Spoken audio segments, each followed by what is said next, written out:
Hey guys, tonight we begin with an intimate look at one of the most harrowing journeys in American history, the Oregon Trail.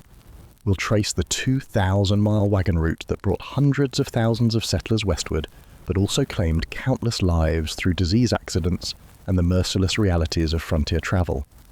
From there, we'll delve into the tortured mind of Vincent van Gogh, explore the back-breaking labour behind the construction of Angkor Wat follow merchants braving the perilous Silk Road, and finally examine the often gruesome evolution of surgical tools.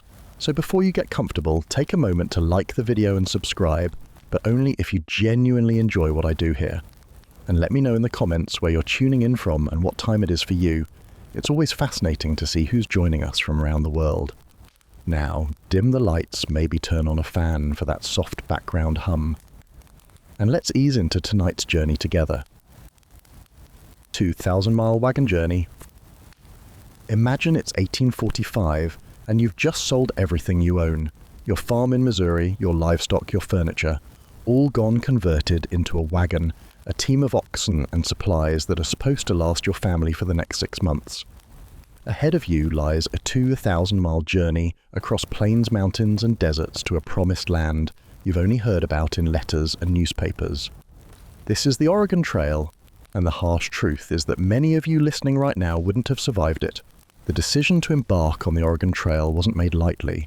Most emigrants were family farmers looking for better opportunities after economic depressions, crop failures, or simply the promise of richer soil in the Willamette Valley. Others were driven by manifest destiny, the belief that Americans were divinely ordained to expand westward. Some were fleeing debt or the law. Whatever their reasons, they all faced the same brutal reality once they set out.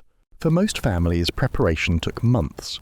A proper wagon, not the large Conestoga freight wagons of popular imagination, but smaller prairie schooners, would cost around $100 equivalent to several months' wages for an average worker.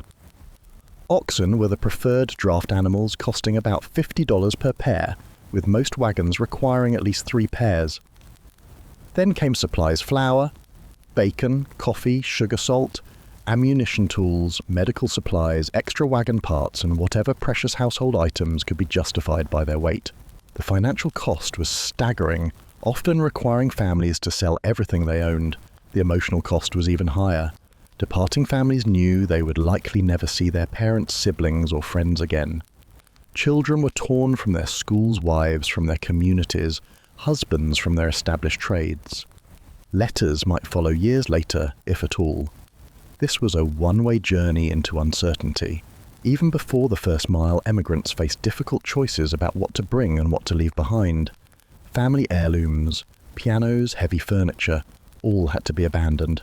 Each item was weighed against the stark calculation of survival. That cast iron stove that had been in the family for generations, too heavy. The family Bible, essential. Mother's china set depends on how much food you're willing to sacrifice to bring it. Families often gathered at jumping-off points like Independence, Missouri, waiting for spring grass to provide forage for their animals. These towns became chaotic boom towns each spring, with merchants price-gouging desperate emigrants for last-minute supplies, and men selling useless miracle cures for trail diseases, and amateur guides offering their services despite never having made the journey themselves. The mood in these gathering places was a strange mixture of excitement, fear, and determination. Children ran between wagons, women exchanged information and advice, men argued over routes and timetables. There were farewell parties with music and dancing, last letters written home, and final visits to proper churches before months of Sundays without formal worship. Beneath it all lay the unspoken knowledge that some of these faces would never reach Oregon. Once the journey began, romance quickly gave way to routine. And what a brutal routine it was. The day started around 4 a.m. with the call of catch up, catch up. Men would round up the animals that had been released to graze overnight while women stoked breakfast fires. By dawn, everyone had eaten a simple meal of coffee, bacon, and bread. The oxen were yoked, wagons loaded, and by 7:00 a.m. the train was moving. The pace was agonizingly slow. Oxen could maintain only about 2 miles per hour, and wagons typically covered just 15 miles on a good day. The endless walking quickly became monotonous and physically exhausting. Most people walked alongside the wagons rather than riding inside them. The constant jarring over rough terrain made riding uncomfortable, and every pound of human weight in the wagon was a pound less of supplies that could be carried. Women's work never ceased. Besides walking the same distance as men, they cared for children, prepared 3 meals a day, washed clothes in rivers with homemade lye soap, and tended to the sick. At night, while men socialized around campfires, women mended clothes, processed food, and prepared for the next day. Many pregnant women gave birth along the trail with only other female emigrants to serve as midwives. Men drove wagons, handled animals, hunted for supplementary food, and made repairs to wagons that broke down constantly. Older children were assigned responsibilities beyond their years, watching younger siblings gathering buffalo chips, dried dung for fuel, helping with meal preparation, and driving secondary wagons. Every river crossing, every steep hill, every patch of mud required full concentration and often communal effort. Wagons had to be unloaded before attempting difficult passages, their contents carried by hand, then reloaded on the other side. This back-breaking process might be repeated several times in a single day. By evening, when the wagons circled for the night, a practice that was more about keeping animals contained than defending against attacks, everyone was exhausted. Dinner was usually a simple affair: beans, bacon bread, and coffee again. Bodies ached from walking, lifting, and constant exposure to the elements. Sleep came in crowded wagon beds or under the stars, often interrupted by weather guard duty or the sounds of animals and infants in distress. Of all the dangers facing emigrants on the Oregon Trail, disease claimed more lives than any other cause, and none was more feared than cholera. This bacterial infection spread rapidly through contaminated water sources, particularly along the first part of the trail following the Platte River. The disease could progress from the first symptoms to death within 24 hours, leaving wagons with the impossible choice of stopping for the sick and risking the entire party, or the unthinkable alternative of abandoning loved ones to die alone. The symptoms of cholera were as terrifying as they were swift. It would begin with sudden explosive diarrhea, quickly followed by agonizing stomach cramps, vomiting, and fever. As the body rapidly lost fluids, the skin would shrivel and turn bluish-gray. The eyes would sink into their sockets. The victim would experience excruciating thirst, even as they became too weak to drink. Death usually came from dehydration, as the body lost up to a quart of water every hour. Treatment options were primitive and largely ineffective. The standard medical knowledge of the time recommended bloodletting, which only weakened patients further. Some doctors prescribed opium to relieve symptoms, while others used mercury compounds like calomel, which added mercury poisoning to the patient's suffering. Folk remedies included mixtures of red pepper brandy or camphor, none of which addressed the fundamental problem of dehydration. The social impact of cholera outbreaks was devastating. Fear of contagion often led wagon trains to split apart, with healthy families pressing ahead and leaving the sick behind. Bodies had to be buried quickly, often in shallow graves alongside the trail with minimal ceremony. Diaries from the trail record heartbreaking scenes of parents burying multiple children in a single day, or children suddenly orphaned and forced to continue the journey in the care of strangers. The worst cholera years were in the early 1850s, when thousands died along the Platte River. Emigrants reported passing 10 to 15 fresh graves every mile during this period. Some sections became known as cholera graveyards, where wagons would race through as quickly as possible to avoid contamination. The disease created a particular kind of horror because it struck indiscriminately.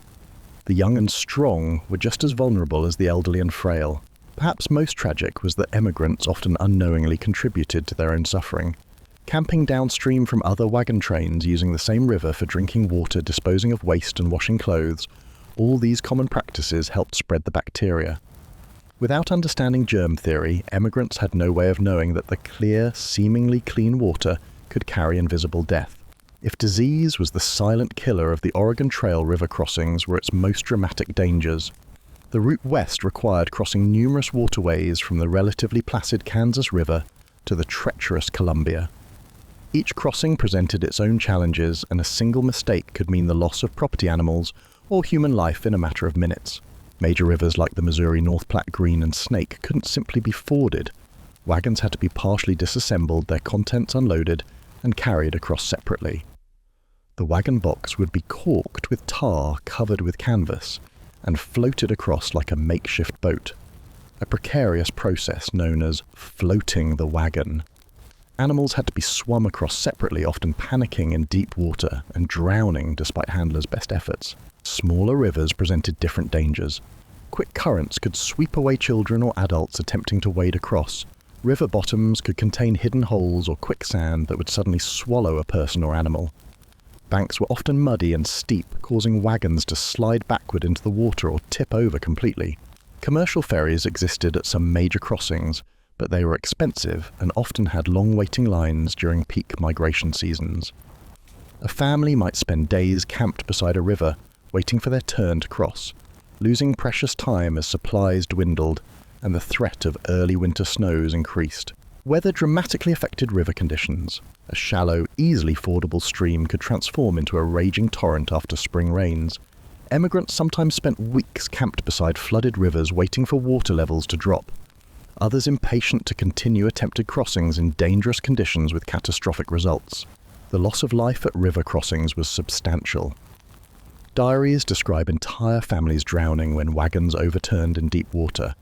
Bodies were often not recovered, swept downstream by currents. The loss of property could be equally devastating. A wagon tipping into a river might mean the instantaneous loss of all a family's possessions, food supplies, and hopes for starting a new life in Oregon. Those who survived river crossings without tragedy still had to deal with the aftermath. Soaked clothing and bedding that needed to be dried muddy and damaged food supplies, traumatized livestock, and the inevitable injuries from hours of struggling with heavy loads in dangerous conditions. Once everything and everyone was safely across, the wagons had to be reassembled, reloaded, and the journey resumed with minimal delay. When emigrants packed their wagons in Missouri, they typically carried enough food to last 6 months, the expected duration of the journey. Common supplies included flour, about 400 pounds for a family of 4 bacon, 200 pounds coffee, sugar beans, rice, and dried fruit. This might sound substantial, but in reality these provisions were often woefully inadequate for the demands of the trail. Numerous factors could deplete food supplies faster than anticipated. Delays due to weather-broken equipment or illness meant food had to stretch further than planned. Spoilage was common. Flour turned mouldy in damp conditions. Bacon went rancid in the heat. River crossings sometimes resulted in supplies being soaked or completely lost. Unexpected visitors, including Native Americans who expected to be fed when visiting camps, could further strain resources. By the midpoint of the journey, many wagon trains were already implementing rationing. A typical daily ration might drop to a cup of flour, a small piece of bacon, and a cup of coffee per person, providing far fewer calories than were being burned through constant physical labor. As supplies dwindled further, meals became increasingly sparse and monotonous. One emigrant described living on flour and water pancakes morning and night for weeks. Hunting was supposed to supplement these basic rations, but game was far less plentiful than many emigrants expected. The constant traffic of wagons scared animals away from the trail, and competition among hunters from different wagon trains further reduced success rates. Buffalo were abundant on the plains, but often too far from the trail to be practical food sources, as hunting parties couldn't venture too far from the wagons without risking separation or attack. Some emigrants attempted to trade with Native American tribes for food, but these exchanges were unpredictable. Some tribes offered critical supplies in exchange for clothing, ammunition, or other goods. Others, justifiably resentful of the constant stream of outsiders crossing their lands, refused to trade or demanded prices desperate emigrants couldn't afford. As wagon trains reached the western portions of the trail, particularly the crossing of the Great Basin and the Blue Mountains, food shortages often became critical. This desolate stretch offered little hunting, no trading posts, and harsh conditions that accelerated the consumption of whatever supplies remained. It was here that starvation became a real possibility. The psychological impact of hunger was as damaging as the physical effects. Irritability, depression, and conflict increased as rations decreased. Families sometimes hoarded their private supplies, leading to resentment within wagon trains. There are documented cases of theft between wagons and even abandonment of individuals who were consuming supplies without contributing due to illness or age. In the most desperate cases, particularly when early winter storms trapped emigrants in the mountains, true starvation led to the most agonizing decisions imaginable. The infamous Donner Party of 1846-47, trapped by early snows in the Sierra Nevada, resorted to cannibalism to survive.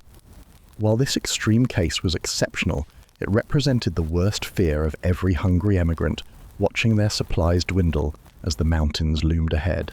The relationship between Oregon Trail emigrants and the Native American tribes whose lands they crossed was complex and often misunderstood, while popular culture has emphasized violent confrontations. The reality involved a spectrum of interactions ranging from mutually beneficial trade to tragic conflict, with most encounters falling somewhere in between. For emigrants, fear of native attacks was a constant psychological burden. Newspapers and guidebooks exaggerated the dangers and stories of massacres, both real and imagined, circulated around campfires. This fear drove many defensive behaviors. Wagons circling at night, armed guards posted women and children restricted in their movements, that actually increased tension by signaling hostility to nearby tribes who might otherwise have been friendly. The truth was that before the 1850s, direct violent conflicts were relatively rare. Many tribes initially approached wagon trains with curiosity and offers to trade. The Sioux, Cheyenne, Pawnee, Shoshone, and others often provided crucial assistance to emigrants, guiding them to water sources, helping with river crossings, or trading fresh meat for manufactured goods. Individual emigrants who treated native people with respect often received reciprocal treatment. However, the continuous flood of white settlers fundamentally changed this dynamic. Each passing year brought more wagons, each wagon train consumed more resources. Buffalo timber grass, clean water from tribal lands. Game animals were killed or driven away, grazing lands for tribal horses were depleted, and water sources were contaminated. These cumulative impacts threatened tribal survival far more directly than individual emigrants realized. By the late 1840s and 1850s, conflicts increased significantly. The discovery of gold in California brought tens of thousands more emigrants, many with openly hostile attitudes toward native people. Military forts established along the trail to protect emigrants often provoked resistance rather than reducing it. Specific incidents of violence on both sides created cycles of revenge that escalated into more organized resistance. For emigrants caught in this changing landscape, the consequences could be deadly.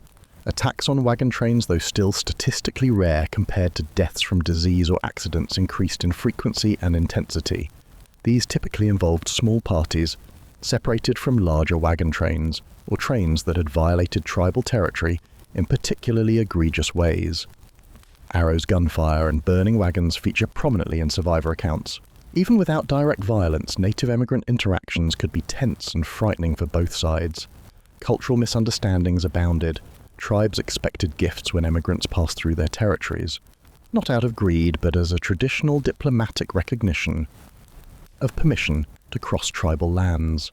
Emigrants often perceived these expectations as demands or threats. Similarly, tribal concepts of property were communal, leading to actions emigrants interpreted as theft when native people took small items from wagons. The government's response to increasing conflicts was predictably one-sided. As attacks on wagon trains increased, military forces along the trail were strengthened. Punitive expeditions against tribes, often targeting bands that had nothing to do with specific attacks, created more grievances. Treaties were signed and broken tribal lands were reduced, and the foundations were laid for the broader Indian wars that would follow after the Civil War. For emigrants, the psychological burden of this tense situation was immense. Every passing rider on the horizon, every distant dust cloud, every nighttime sound could trigger panic. Women and children were kept close to the wagons, often terrified by stories they had heard. Men maintained exhausting vigilance on top of their other duties.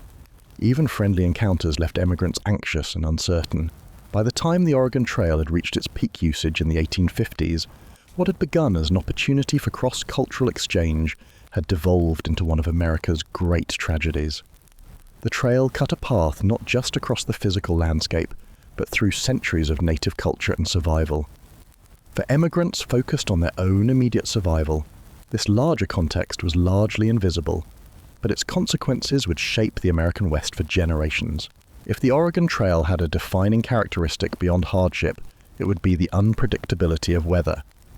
Emigrants typically departed in spring to avoid winter conditions in the mountains, but this schedule exposed them to nearly every meteorological extreme the North American continent could produce.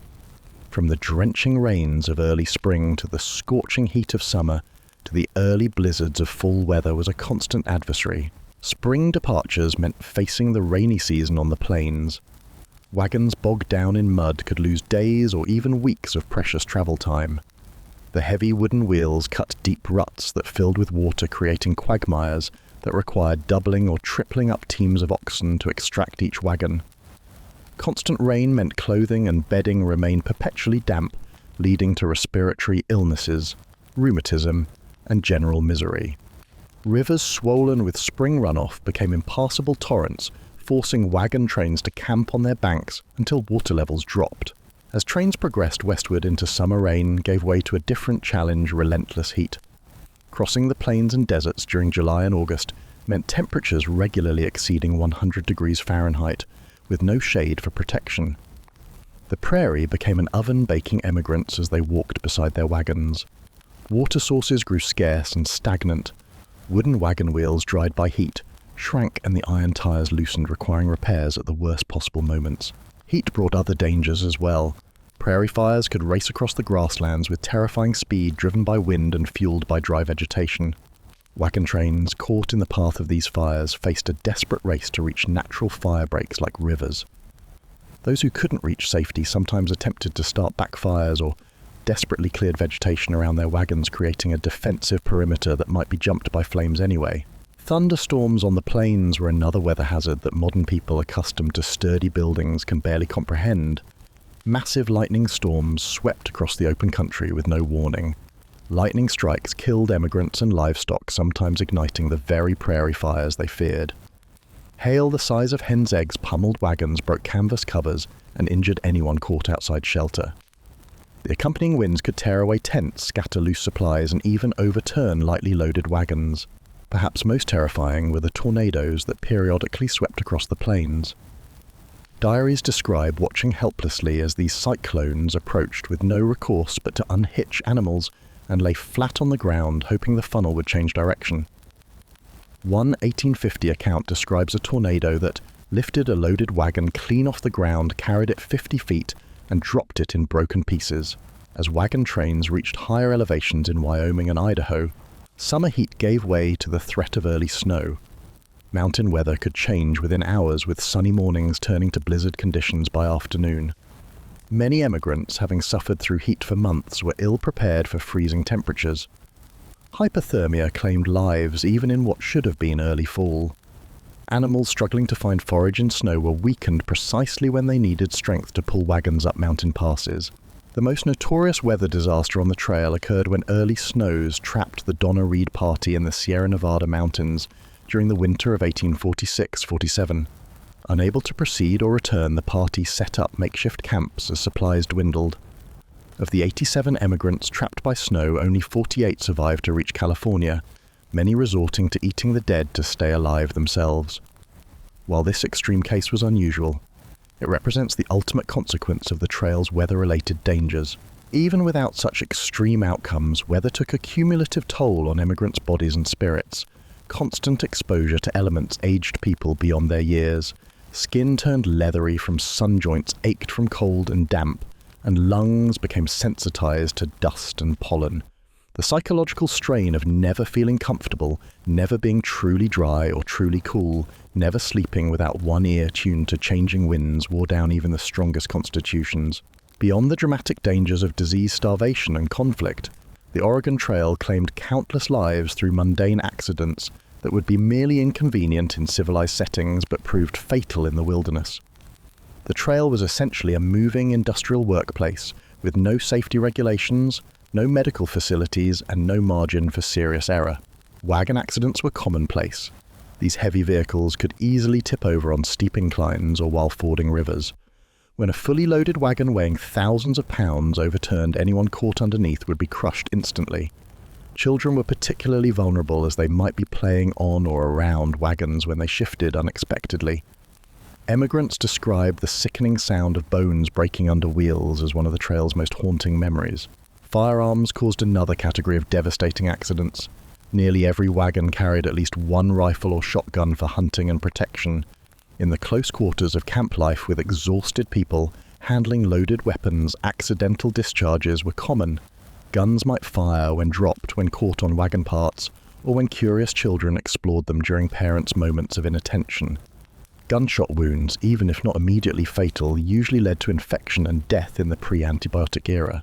Working with draft animals presented constant danger. Oxen, while generally docile, could be startled into panic by snakes, predators, or unusual sounds. A team of frightened oxen could drag a wagon and driver for miles before stopping, leaving a trail of destruction behind them. Men working to yoke or unyoke animals risked being crushed between oxen and wagon tongues gored by horns or kicked by powerful hooves. The simple act of walking alongside wagons for 2,000 miles produced its own injuries. Broken bones from falls, sprained ankles from stepping in prairie dog holes, and dislocated joints from slipping on river rocks were common. Without proper setting or rest, these injuries often healed poorly, leaving emigrants with lifelong disabilities if they survived at all. Fire claimed lives with terrifying regularity. Camp cooking took place over open flames, with women managing fires while wearing long, flammable dresses. Children playing too close to cooking areas could pull pots of boiling water or hot food onto themselves. At night, overturned lanterns could set wagon canvas alight, creating fast-moving fires that consumed possessions and sometimes sleeping occupants before they could escape. Tools necessary for the journey caused countless injuries. Axes used for cutting firewood slipped and embedded in legs or feet. Hammers missed nails and crushed fingers. Knives used for butchering game or preparing food sliced into hands. In our modern world of emergency rooms and antibiotics, such injuries are inconvenient. On the Oregon Trail, a serious cut could develop infection that spread through the body, leading to agonizing death from sepsis. Medical treatment for these injuries was primitive at best. Few wagon trains included trained doctors, and those who claimed medical knowledge often had little more than basic first aid skills. Antiseptics were unknown, so even cleaning wounds involved procedures that often introduced more bacteria. Broken bones were set by whoever had the strongest stomach and steadiest hands, then bound with strips of cloth that quickly became dirty. Pain management consisted primarily of whiskey and physical restraint.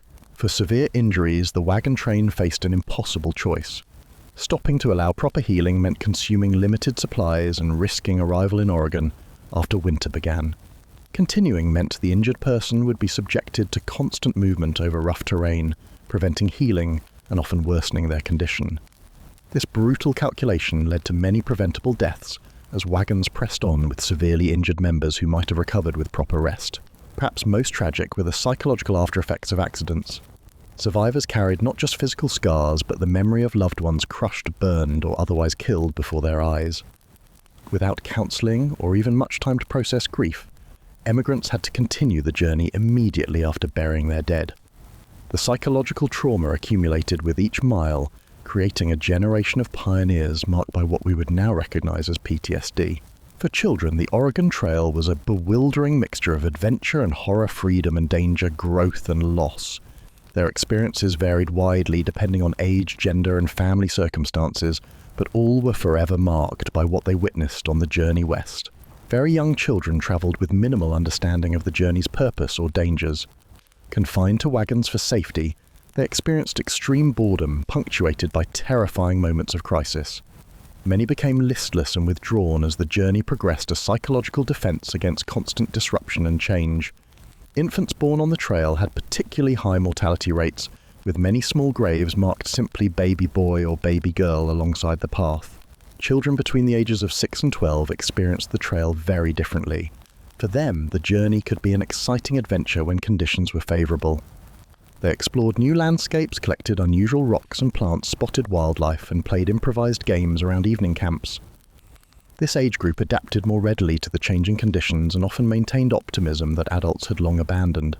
However, these same children were also expected to contribute significant labor to the family's survival. Girls helped their mothers with cooking, washing, gathering fuel, and tending younger siblings. Boys drove spare wagons, managed livestock, and assisted with hunting and repairs. A 10-year-old on the Oregon Trail might have more practical responsibility than many modern adults, with the family's survival partially dependent on their performance. Teenagers essentially functioned as adults, working alongside parents with full adult responsibilities, but often without any decision-making authority. Young men took regular guard duty shifts, hunted and managed the heaviest physical tasks. Young women managed entire aspects of household operations, under their mother's supervision, including cooking for the family in primitive conditions and caring for the sick during epidemics. Education on the trail was inconsistent at best. Formal schooling stopped when families departed, and while some parents attempted to maintain lessons using the few books they could carry, often limited to a Bible and perhaps a primer, most children went months without any structured learning. Instead, they received an intense practical education in survival skills, geography, botany, and human nature. The psychological impact of witnessing death was perhaps the most profound aspect of children's trail experience. Young emigrants routinely saw people dying from cholera accidents and exhaustion. They watched as parents buried siblings in shallow graves beside the trail, often helping dig those graves themselves. They observed adults weeping, fighting, praying, and sometimes simply giving up. These experiences created a generation with a complex relationship to mortality, displaying both remarkable resilience and deep emotional scarring. One particularly haunting aspect of children's experience was the frequency with which they were orphaned on the trail. When parents died, children were typically taken in by other families in the wagon train, sometimes relatives, but often strangers. These adoptions were usually informal and sometimes exploitative, with older children expected to work for their keep in their new families. Some orphans ended up essentially as servants rather than family members once they reached Oregon. Despite these hardships, children who survived the journey often remembered it as a formative experience that shaped their identities. Many developed extraordinary self-reliance, practical skills, and capacity for enduring hardship. The shared experience of the trail created intense bonds between siblings and contemporaries that lasted throughout their lives. In their later years, these child emigrants would form historical societies and gather at reunions to share their unique perspective on the westward migration. As wagon trains pushed westward, the looming barrier of the Rocky Mountains represented both a physical and psychological milestone. Crossing the Continental Divide meant leaving the watershed of the Mississippi River and entering lands that drained to the Pacific Ocean, a tangible sign that emigrants had truly left the eastern United States behind and entered the far west. But this transition came at tremendous cost in effort, suffering, and often lives. The most common crossing point was South Pass in what is now Wyoming, a relatively gentle ascent compared to other Rocky Mountain passes, but still rising to over 7,500 feet above sea level. The approach to South Pass was deceptive. From a distance, the pass appeared to be a flat spot between mountains seemingly easy to traverse. In reality, the grade increased gradually over many miles, increasingly taxing already exhausted oxen teams pulling already overloaded wagons. The effects of high altitude added to the misery. Many emigrants suffered from what we now recognize as altitude sickness: headaches, nausea, dizziness, and shortness of breath. The thin air made physical labor even more exhausting, yet this was precisely when wagons were most likely to become stuck and require manual pushing. Some emigrants with underlying respiratory conditions experienced serious distress or even death as their bodies struggled to absorb sufficient oxygen. Weather at the Continental Divide was notoriously unpredictable. Even in summer months, sudden snowstorms could sweep across the pass with minimal warning. The temperature fluctuations were extreme, with freezing nights following blistering days. Strong winds funneled through the pass could tear away wagon covers, scatter supplies, and make progress all but impossible on the worst days. By the time emigrants reached the divide, their animals were typically in poor condition. Oxen that had begun the journey fat and strong were now gaunt from months of heavy pulling and increasingly poor forage. Many teams simply gave out on the final ascent to South Pass, unable to pull wagons up the grade. In these cases, emigrants would have to double or triple team wagons, making multiple trips back and forth to move all their possessions over the pass, a process that might take days for a single wagon. For emigrants who had held on to excess possessions through earlier parts of the journey, the Continental Divide often forced final difficult decisions. Furniture, books, equipment, and keepsakes that had survived the first 1,000 miles were abandoned beside the trail to lighten loads. The approaches to mountain passes became infamous sacrifice zones, littered with discarded possessions representing thousands of individual heartbreaks. Once over the pass, emigrants faced the psychological realization that they had passed the point of no return. Looking westward from the Continental Divide, they could see an alien landscape stretching toward the horizon, the arid Great Basin and the Blue Mountains beyond. For many, this was the moment when the full enormity of their decision to leave home finally became real, triggering depression and even panic in some emigrants. Diaries record that many emigrants performed small ceremonies at the Continental Divide to mark this transition. Some wrote messages to loved ones back east and placed them under stone cairns. Others carved their names and dates into rocks or trees. Many said prayers of thanksgiving for surviving the first half of the journey, or prayers for strength to face what still lay ahead. These rituals provided emotional closure for the life they had left behind and helped steel them for the challenges they still faced. After crossing the continental divide, emigrants still faced some of the journey's most daunting challenges. The second half of the Oregon Trail traversed increasingly difficult terrain with dwindling supplies, weakened draft animals, and the constant threat of early winter conditions.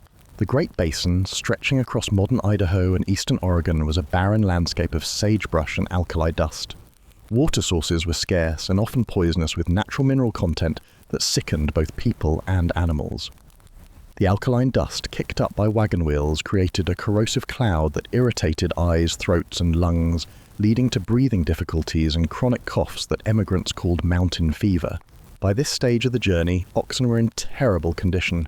Their hooves, worn down by over 1,000 miles of travel, often cracked and became infected. With minimal good forage available in the arid landscape, they grew progressively weaker, just as they were needed for the most difficult stretches of the trail. Many teams simply died of exhaustion, leaving families stranded with difficult choices about abandoning possessions or wagons entirely. Food supplies were typically critically low during this final phase. Most wagon trains had planned for a 4-month journey, but were now entering their 5th or 6th month on the trail. Flour turned moldy or was infested with weevils. Bacon had largely been consumed or gone rancid. Sugar and coffee, once considered necessities, became luxuries reserved for the sick. Many emigrants were in the early stages of starvation, subsisting on reduced rations that provided far fewer calories than they burned through daily exertion. The Blue Mountains of eastern Oregon presented a final brutal challenge. These steep, heavily forested slopes were nearly impassable for wagons. Narrow trails with precipitous drops claimed wagons, animals, and human lives as exhausted emigrants made critical errors in judgment. Trees had to be felled and cleared to allow passage, a process requiring strength that few possessed after months on the trail. Some wagon trains simply abandoned their vehicles at this point, packing whatever they could carry on remaining animals and proceeding on foot. Beyond the physical challenges, the final push to Oregon tested emigrants psychologically in new ways. After months of dreaming about their destination, the reality of the Oregon Territory sometimes proved disappointing. The lush Willamette Valley was indeed fertile, but the best lands had often already been claimed by earlier arrivals. Establishing a functioning farm from scratch required more capital than many families had remaining after the expensive journey. For those who survived all these challenges and reached Oregon, the journey's end brought mixed emotions. Relief at having survived was tempered by grief for those lost along the way. Excitement about new opportunities competed with homesickness for the communities left behind. Pride in the accomplishment coexisted with the realization that the hardest work, building a new life in a frontier environment, was just beginning. The psychological impact of the Oregon Trail remained with emigrants for the rest of their lives. Many developed what we would now recognize as PTSD, suffering nightmares, and flashbacks to traumatic events witnessed on the journey. Others experienced a form of survivorship guilt, questioning why they had lived when so many others had died. These psychological burdens were largely borne in silence, as Victorian culture offered few outlets for discussing emotional trauma. Perhaps most poignantly, many emigrants arrived in Oregon only to discover that the sacrifices they had made might not have been necessary. Some found that the economic opportunities in Oregon were no better than what they had left behind. Others realized too late that the glowing reports of Oregon's climate and agricultural potential had been exaggerated. The Promised Land sometimes proved to be a place of continued struggle rather than easy abundance. Between 1840 and 1860, approximately 400,000 emigrants traveled the Oregon Trail and its various offshoots. While precise mortality figures are impossible to determine, historians estimate that between 20,000 and 30,000 people died along the way, a death rate of 5–7%. Every mile of the trail averaged 10 graves, with certain notorious stretches containing many more. This massive movement of population fundamentally transformed the American West and set the stage for the transcontinental nation we know today. For Native Americans, the Oregon Trail represented the beginning of the end for traditional ways of life. The continuous stream of white settlers disrupted ecosystems, depleted resources, and brought diseases that devastated indigenous communities. The political consequences were equally severe, as the American government followed emigrants with military power, forced treaties, and eventually reservations that confined tribes to a fraction of their ancestral lands. For the emigrants themselves, the trail experience created a distinctive frontier identity that influenced American culture for generations. The concept of rugged individualism, though somewhat mythologized as wagon trains actually required extensive cooperation, became a defining national characteristic. The shared hardships of the journey created a generation that valued resilience, practical skills, and community interdependence above formal education or social refinement. The physical trail itself gradually faded as railroads and eventually highways replaced wagon travel, but portions remain visible today as ruts worn into prairie soil and rock by countless wagon wheels. Modern highways like Interstate 80 follow significant portions of the original route, allowing contemporary travelers to cover in a single day distances that took emigrants weeks to traverse. Perhaps the most lasting legacy of the Oregon Trail is the contrast between its reality and its mythology. American culture has alternately romanticized the trail as an adventure and sanitized its brutal realities. The popular 1970s computer game, The Oregon Trail, introduced generations of American schoolchildren to a simplified version of the journey where dying of dysentery became almost a joke, rather than the agonizing reality it was.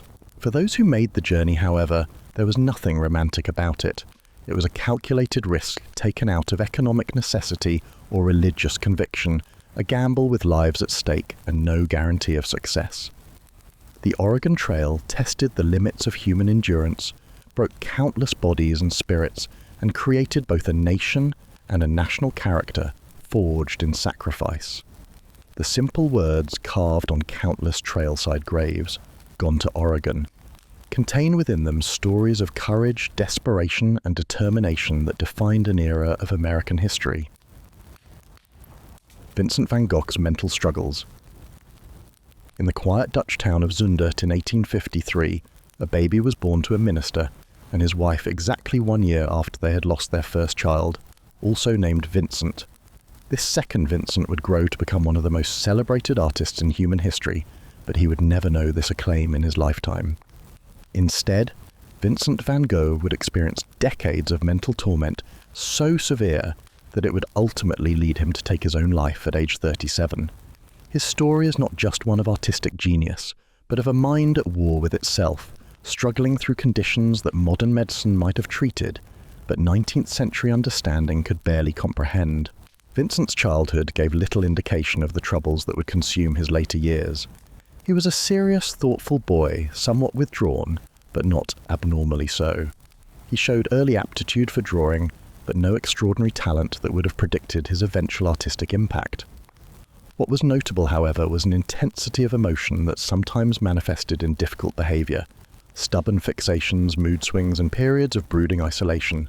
As a young man, Vincent worked for his uncle's art dealership, Goupil & Sier, where he showed early signs of the instability that would plague him. His letters from this period reveal dramatic emotional highs and lows that went far beyond normal youthful mood fluctuations. He would become intensely enthusiastic about art literature or religious ideas, only to sink into profound depression when his passions weren't reciprocated or understood by others. His first major psychological crisis came in his early 20s, when he fell desperately in love with his landlady's daughter, Eugénie Loyer, who rejected his advances. Vincent's reaction went beyond normal disappointment. He became almost unable to function, withdrawing from friends and family, neglecting his appearance, and losing interest in his work to the point of being dismissed from his position at Goupil. This pattern of intense emotional investment, followed by crushing despair, would repeat throughout his life. Each episode seemed to leave him more fragile than before, wearing down his psychological resilience in ways that modern psychiatry would recognize as potentially damaging to long-term mental health. Without appropriate intervention, each breakdown made the next one more likely. Following his dismissal from Goupil, Vincent entered a period of religious fervor that bordered on fanaticism. Always drawn to spirituality, he now embraced an extreme form of Christian devotion that alarmed even his pastor father. He gave away his possessions, slept on the floor, neglected basic hygiene, and studied theology with such manic intensity that he barely slept or ate. This religious phase culminated in Vincent's brief career as a missionary in the Borinage coal mining region of Belgium. Here, his identification with the suffering of the miners took on a self-destructive quality. He gave away his food and clothes to miners' families while living in a small hut without basic comforts. He deliberately exposed himself to the same dangerous and unhealthy conditions as the miners, seeing his suffering as a form of spiritual communion. Church authorities were disturbed by what they saw as Vincent's excessive behaviour and removed him from his position. This rejection by the religious establishment was devastating to him. Having failed at art dealing and now at ministry, Vincent entered a period of profound depression and identity crisis. His letters from this time reveal a man who felt utterly lost, rejected by society and by God himself. Modern psychiatrists examining this period in Vincent's life have noted that religious preoccupation and obsessive behaviour are common symptoms in several mental health conditions, including bipolar disorder and schizophrenia. The intensity and all-consuming nature of Vincent's religious phase, followed by deep depression, suggests cycling between different mental states that went far beyond normal religious enthusiasm. Vincent's decision to become an artist at age 27 wasn't the romantic calling often portrayed in film and literature. It was more a desperate attempt to find purpose after multiple failures. With financial support from his brother Theo, Vincent began studying drawing and painting with an urgency that again displayed his characteristic intensity. Art became both salvation and symptom for Vincent. On one hand, it provided structure and purpose to a life that had previously lacked direction. On the other, it became another arena for obsession with Vincent, sometimes working 16-18 hours without breaks, forgetting to eat or sleep and driving himself to physical exhaustion that worsened his mental state. His early artistic period was marked by extreme isolation. Vincent had few friends and limited contact with other artists. He lived in poverty in The Hague, often going without food to buy art supplies. This isolation, while partly chosen, also reflected his growing difficulty in maintaining normal social relationships. Even interactions with models and fellow artists frequently ended in conflict due to Vincent's volatility and inability to understand social boundaries. During this period, Vincent began a relationship with Sian Hornick, a pregnant prostitute, whom he took in along with her young daughter. This relationship, shocking by the standards of the time, revealed both Vincent's compassion and his poor judgment. While genuinely trying to help Sian, he also placed himself in a situation that further isolated him from his family and respectable society, worsening his mental state through increased poverty and social rejection. The relationship with Sian ultimately collapsed, leaving Vincent more isolated than ever. He relocated to Drenthe in the northern Netherlands, where the bleak landscape matched his internal state. His letters from this period reveal increasing despair and disconnection from reality, with rambling thoughts and occasional references to suicidal ideation that alarmed his brother Theo. Vincent's mental health cannot be understood without considering the complex family dynamics that both supported and damaged him. His relationship with his father was particularly fraught. Theodorus van Gogh, a Protestant minister, represented a moral authority that Vincent alternately embraced and rebelled against. Their conflicts were frequent and intense, culminating in Vincent's departure from the family home after a particularly bitter Christmas argument in 1881. This rupture with his father was never fully healed before Theodorus's death in 1885, adding unresolved grief to Vincent's emotional burdens. The funeral brought Vincent back to the family home, where tensions with his mother and siblings remained high. He was increasingly viewed as the family's great disappointment, a source of shame rather than pride. Throughout all this turmoil, Vincent's younger brother Theo remained his lifeline. Theo provided not just financial support but emotional sustenance through hundreds of letters that constitute our primary window into Vincent's mental state. However, this relationship was also complicated. Vincent's dependency on Theo created guilt and resentment on both sides. Vincent sometimes lashed out at the very person who kept him afloat, while Theo occasionally expressed frustration with his brother's seeming inability to become self-sufficient. The financial strain of supporting Vincent created additional stress. Theo himself, not wealthy as an art dealer, sent a significant portion of his income to his brother. Vincent was acutely aware of this burden, but seemed unable to change his circumstances. This awareness added to his feelings of worthlessness and failure, creating a negative cycle where financial stress worsened mental health which in turn made financial independence less attainable. In February 1888, Vincent moved to Arles in southern France, hoping the Mediterranean light and climate would improve both his art and his mental state. Initially, this move seemed successful. The vibrant colours and abundant sunshine invigorated his painting, leading to some of his most celebrated works. His letters from early 1888 expressed genuine optimism and renewed creative energy. With financial help from Theo Vincent, rented 4 rooms in what he called the Yellow House, which he envisioned as a studio of the South where artists could live and work communally. This dream reflected Vincent's deep longing for connection and community after years of isolation. He decorated the house with care, creating a space that was both home and workspace adorned with his own paintings. The first and only resident of this artist colony was Paul Gauguin, whom Vincent deeply admired. Vincent's anticipation of Gauguin's arrival in October 1888 reached fever pitch with manic preparation and unrealistic expectations of friendship and artistic collaboration. This intensity immediately created tension between the two artists whose temperaments and working methods differed dramatically. The 9 weeks that Gauguin and Vincent lived together in the Yellow House were marked by increasing conflict. They argued about art politics and daily habits. Vincent's emotional instability became more pronounced with violent mood swings that alarmed even the normally self-absorbed Gauguin. The situation deteriorated as Vincent's drinking increased further, destabilizing his already fragile mental state. On December 23, 1888, the situation reached a breaking point in the infamous ear incident. Following a particularly heated argument, Gauguin left the house with Vincent allegedly following him with a razor. Later that night, in a state of psychosis, Vincent cut off a portion of his own left ear, wrapped it in newspaper, and delivered it to a local brothel worker named Rachel. He then returned home and collapsed from blood loss. The ear mutilation represents a critical turning point in Vincent's mental health crisis. While previous episodes had involved depression, anxiety, and social dysfunction, this event marked his first documented psychotic break, a complete disconnection from reality, involving self-harm and behaviour incomprehensible even to those familiar with his eccentricities. Vincent was found unconscious the next morning and taken to the Hôtel Dieu hospital in Arles. Coming to consciousness in the hospital, he had little memory of the previous night's events. This amnesia for psychotic episodes would become a pattern in his subsequent breakdowns. When lucid, he expressed shame and confusion about what had happened. The local police, medical authorities, and citizens of Arles now viewed Vincent as dangerous. Although he had harmed only himself, fears of his potential violence led to a petition from local residents demanding his confinement. This public rejection was deeply painful for Vincent, who had hoped to find acceptance in the community. After 2 weeks in the hospital, Vincent returned to the Yellow House in January 1889, hoping to resume his work and recover his stability. However, he soon experienced another psychotic episode, during which he was found by police in a state of agitation, drinking turpentine and attempting to eat his paints.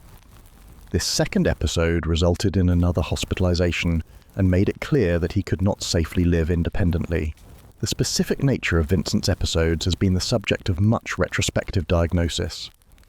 The symptoms, hallucinations, paranoia, memory loss and self-harm, align with several conditions including temporal lobe epilepsy, bipolar disorder with psychotic features, borderline personality disorder, or schizophrenia. Some medical historians have suggested that Vincent's well-documented heavy consumption of absinthe, which contained the neurotoxin, Thujaune, may have contributed to his psychotic episodes. Adding physical illness to his mental suffering, Vincent contracted gonorrhea during this period, further degrading his health with fever pain and the toxic effects of 19th century treatments that included mercury compounds. The physical and mental afflictions created a perfect storm of suffering that Vincent's fragile psyche could not withstand. In May 1889, recognizing that he could not manage his condition alone, Vincent voluntarily committed himself to the Saint-Paul-de-Moselle Asylum in Saint-Rémy-de-Provence. This former monastery, converted to a mental institution, would be his home for the next year. The decision to institutionalize himself showed both Vincent's self-awareness about his deteriorating condition and his desperate hope for some form of recovery. The asylum at Saint-Rémy was relatively progressive for its time, allowing Vincent to have his own room that doubled as a studio when he was stable enough to paint. However, the treatment methods available were still primitive by modern standards. Cold baths, isolation, potassium bromide sedation, and minimal psychological support were the extent of what 19th century psychiatry could offer. During his stay at Saint-Rémy, Vincent experienced at least 4 major psychotic episodes, each lasting between 1 and 2 months. During these episodes, he was confined to his room or to the institution's padded cells, unable to paint or write coherent letters. He later described experiencing terrifying hallucinations, including frightful animals, faces, figures of flames that rise up. Between these acute episodes, Vincent experienced periods of relative stability in which he created some of his most powerful works, including Starry Night and many self-portraits that unflinchingly document his psychological suffering. His artistic output at Saint-Rémy was remarkable given his circumstances, with nearly 150 paintings completed during his year-long stay. The pattern of Vincent's episodes at Saint-Rémy provides important clinical insights. They typically began with insomnia and agitation, progressed to confusion and paranoia, and culminated in hallucinations and sometimes convulsions. After the acute phase, Vincent would enter a period of depression and exhaustion before gradually returning to his baseline state. This cyclical pattern suggests a recurring neurological or psychiatric condition rather than a continuous decline. His letters from lucid periods at Saint-Rémy reveal painful self-awareness. He recognized his own mental fragility and feared that his condition was incurable. He wrote to Theo about feeling like a broken machine and expressed guilt about being a financial and emotional burden. This awareness of his own condition only added to his suffering, creating a meta-layer of distress about his distress. The environment of the asylum itself had mixed effects on Vincent's mental state.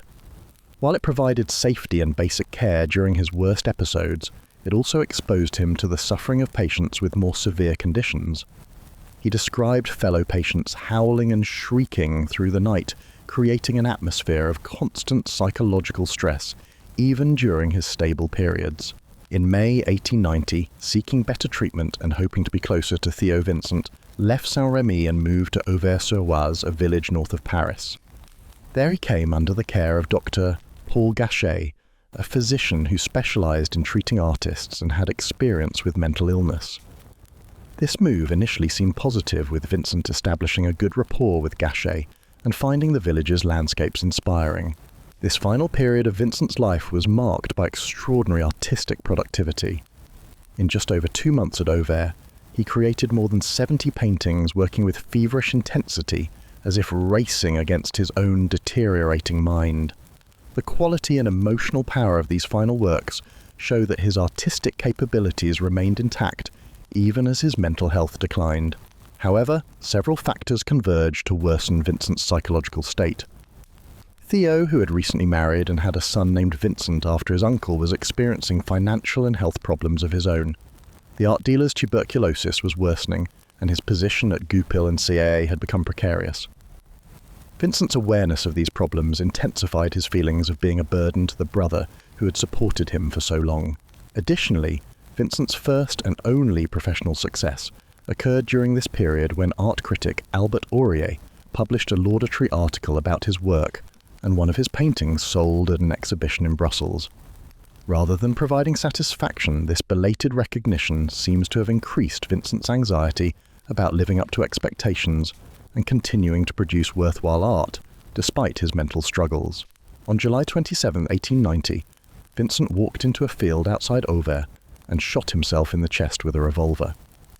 The bullet did not kill him immediately, but damaged internal organs in a way that ensured his death would be painful and prolonged.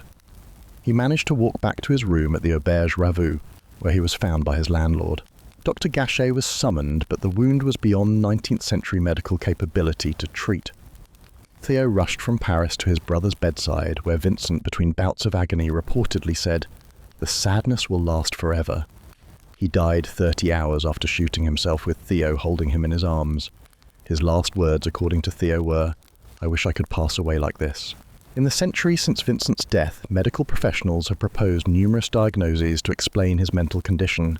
Each theory accounts for some aspects of his symptoms, but falls short of explaining the full complexity of his experience. The most commonly proposed diagnoses include bipolar disorder, Vincent's pattern of manic productivity, followed by crushing depression, his grandiose plans alternating with self-loathing, and his periods of sleeplessness and racing thoughts all align with bipolar symptomatology. The cyclical nature of his breakdowns also fits this diagnosis. Temporal lobe epilepsy. Some neurologists point to Vincent's reports of particular sensory hallucinations, his occasional seizure-like episodes and the periods of confusion followed by amnesia as evidence of TLE. This condition can also explain his intense religious feelings and hypergraphia compulsive writing, borderline personality disorder. Vincent's intense relationships, fear of abandonment, unstable self-image, impulsivity, and self-destructive behaviors match many BPD criteria. His difficulty maintaining stable interpersonal relationships, despite desperate longing for connection, is particularly characteristic. Schizophrenia. The psychotic episodes with hallucinations and paranoia, combined with periods of bizarre behavior and thought disturbance, suggest schizophrenia as a possibility. However, Vincent's ability to function at a high artistic level between episodes is somewhat atypical. Medical conditions, including lead poisoning from paint, absinthe poisoning, Thujone toxicity, acute intermittent porphyria, Meniere's disease, and syphilis have all been proposed as contributing factors. Vincent's known consumption of toxic substances, lead-based paints absinthe, camphor, and digitalis, could have exacerbated an underlying psychiatric condition. Most current medical historians favour a combination of factors rather than a single diagnosis. Vincent likely suffered from an underlying psychiatric condition, possibly bipolar disorder or borderline personality disorder, which was worsened by substance use, malnutrition, overwork, social isolation, and the toxic effects of his painting materials. The relationship between Vincent's mental illness and his artistic genius remains one of the most complex questions in art history. His unique visual style, with its swirling brushstrokes, vibrant colours, and emotional intensity, seems inextricably linked to his psychological state. Yet reducing his art to mere symptomatology does a disservice to his conscious artistic choices and intellectual engagement with the artistic movements of his time. Vincent himself was ambivalent about the connection between his illness and his art. In lucid periods, he worried that his breakdowns were destroying his ability to work. At other times, he suggested that his heightened perceptions during certain mental states gave him unique artistic insights. In a letter to Theo, he wrote, "The more ugly, old, mean, ill-poor I get, the more I want to take my revenge by producing a brilliant colour, well-arranged, resplendent." The tragedy of Vincent's life extends beyond his personal suffering to the recognition that came too late. In the century after his death, his work would sell for tens of millions of dollars and hang in the world's most prestigious museums.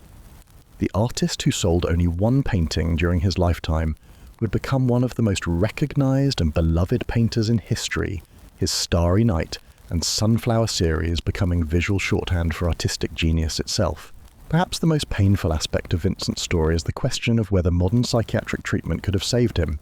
With proper diagnosis, medication therapy, and support, could Vincent have managed his condition while continuing to create? Would the suffering that drove him to suicide at 37 have been alleviated enough to allow a longer, more productive life? These unanswerable questions add a layer of modern poignancy to the already heartbreaking tale of a mind too sensitive and too tormented for the limited understanding of its time. Vincent van Gogh's 37 years encompassed more suffering than many experience in twice that lifespan. His mental anguish, largely untreatable in his era, became both his curse and the forge that shaped his artistic vision.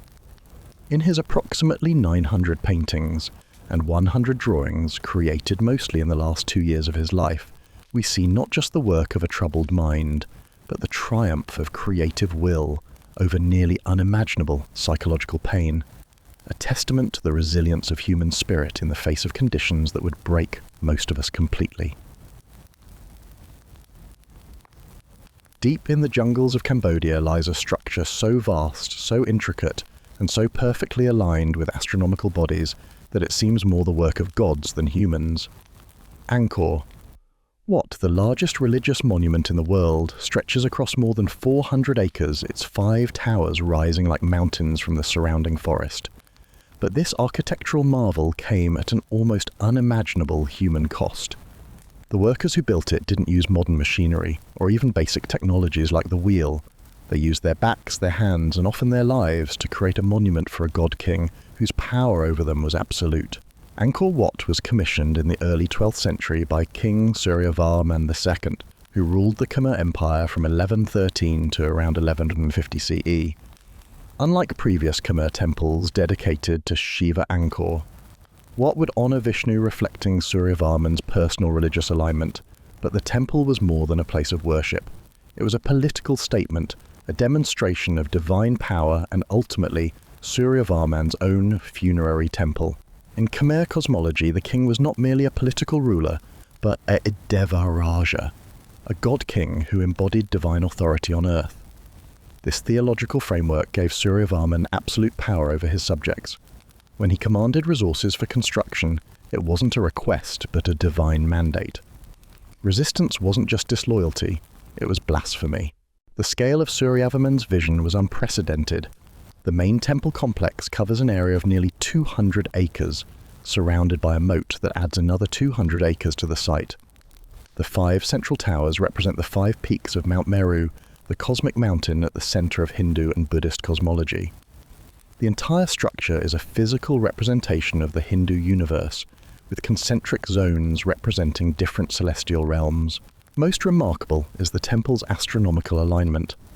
The western entrance faces the setting sun during the spring equinox, and the temple contains numerous other solar alignments that would have required sophisticated mathematical knowledge to calculate. The building itself serves as an enormous calendar with 12 stairways representing months and 365 steps representing days of the year. For the workers who would build this monument, Suryavarman's divine vision meant decades of backbreaking labour in service of cosmic perfection.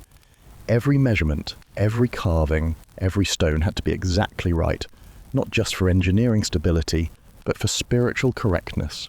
The pressure to achieve this perfection would have been immense, with failure carrying consequences both practical and religious. The construction of Angkor Wat required a workforce of truly staggering proportions. Conservative estimates suggest that 300,000 workers and 6,000 elephants were involved in the project, while some scholars place the number closer to 500,000 people. This would have represented a significant percentage of the Khmer Empire's total population, estimated at around 1 to 2 million during this period. The workforce wasn't homogeneous, but operated within a strict hierarchical structure. At the top were learned architects and astronomers who created the plans and ensured proper alignment with celestial bodies. Below them were skilled craftsmen, stonemasons, sculptors and carvers who created the detailed reliefs and statuary. The vast majority, however, were unskilled labourers drawn from the peasant class, essentially conscripted through corvée labour taxes that required each household to contribute work to state projects. These labourers didn't choose their assignments or schedules. They were organised into teams under the supervision of taskmasters responsible for meeting construction quotas. Evidence suggests that workers were divided by specialisation. Some focused on quarrying, others on transport, others on basic construction. This division of labour improved efficiency, but meant that individual workers performed the same backbreaking tasks day after day, year after year. Workers lived in temporary settlements around the construction site. Archaeological evidence shows these were basic structures, bamboo platforms with thatch roofs providing minimal protection from the elements. Sanitation was primitive, with thousands of people living in close proximity with limited waste management. These conditions would have facilitated the rapid spread of disease during the frequent outbreaks that plagued pre-modern construction sites. The organisation of the workforce reflected the strict social stratification of Khmer society. Skilled artisans, while still labouring physically, received better accommodation, food and treatment than common labourers. The lowest ranks, possibly including prisoners of war or slaves, were assigned the most dangerous and exhausting tasks with little regard for their survival. For a typical labourer, working on Angkor Wat meant leaving their village and families behind, often for years at a time. Agricultural work still needed to be maintained, leaving women, children and the elderly to manage farms without the strongest members of the household. This disruption to family structure and agricultural productivity created ripple effects throughout Khmer society during the decades of construction.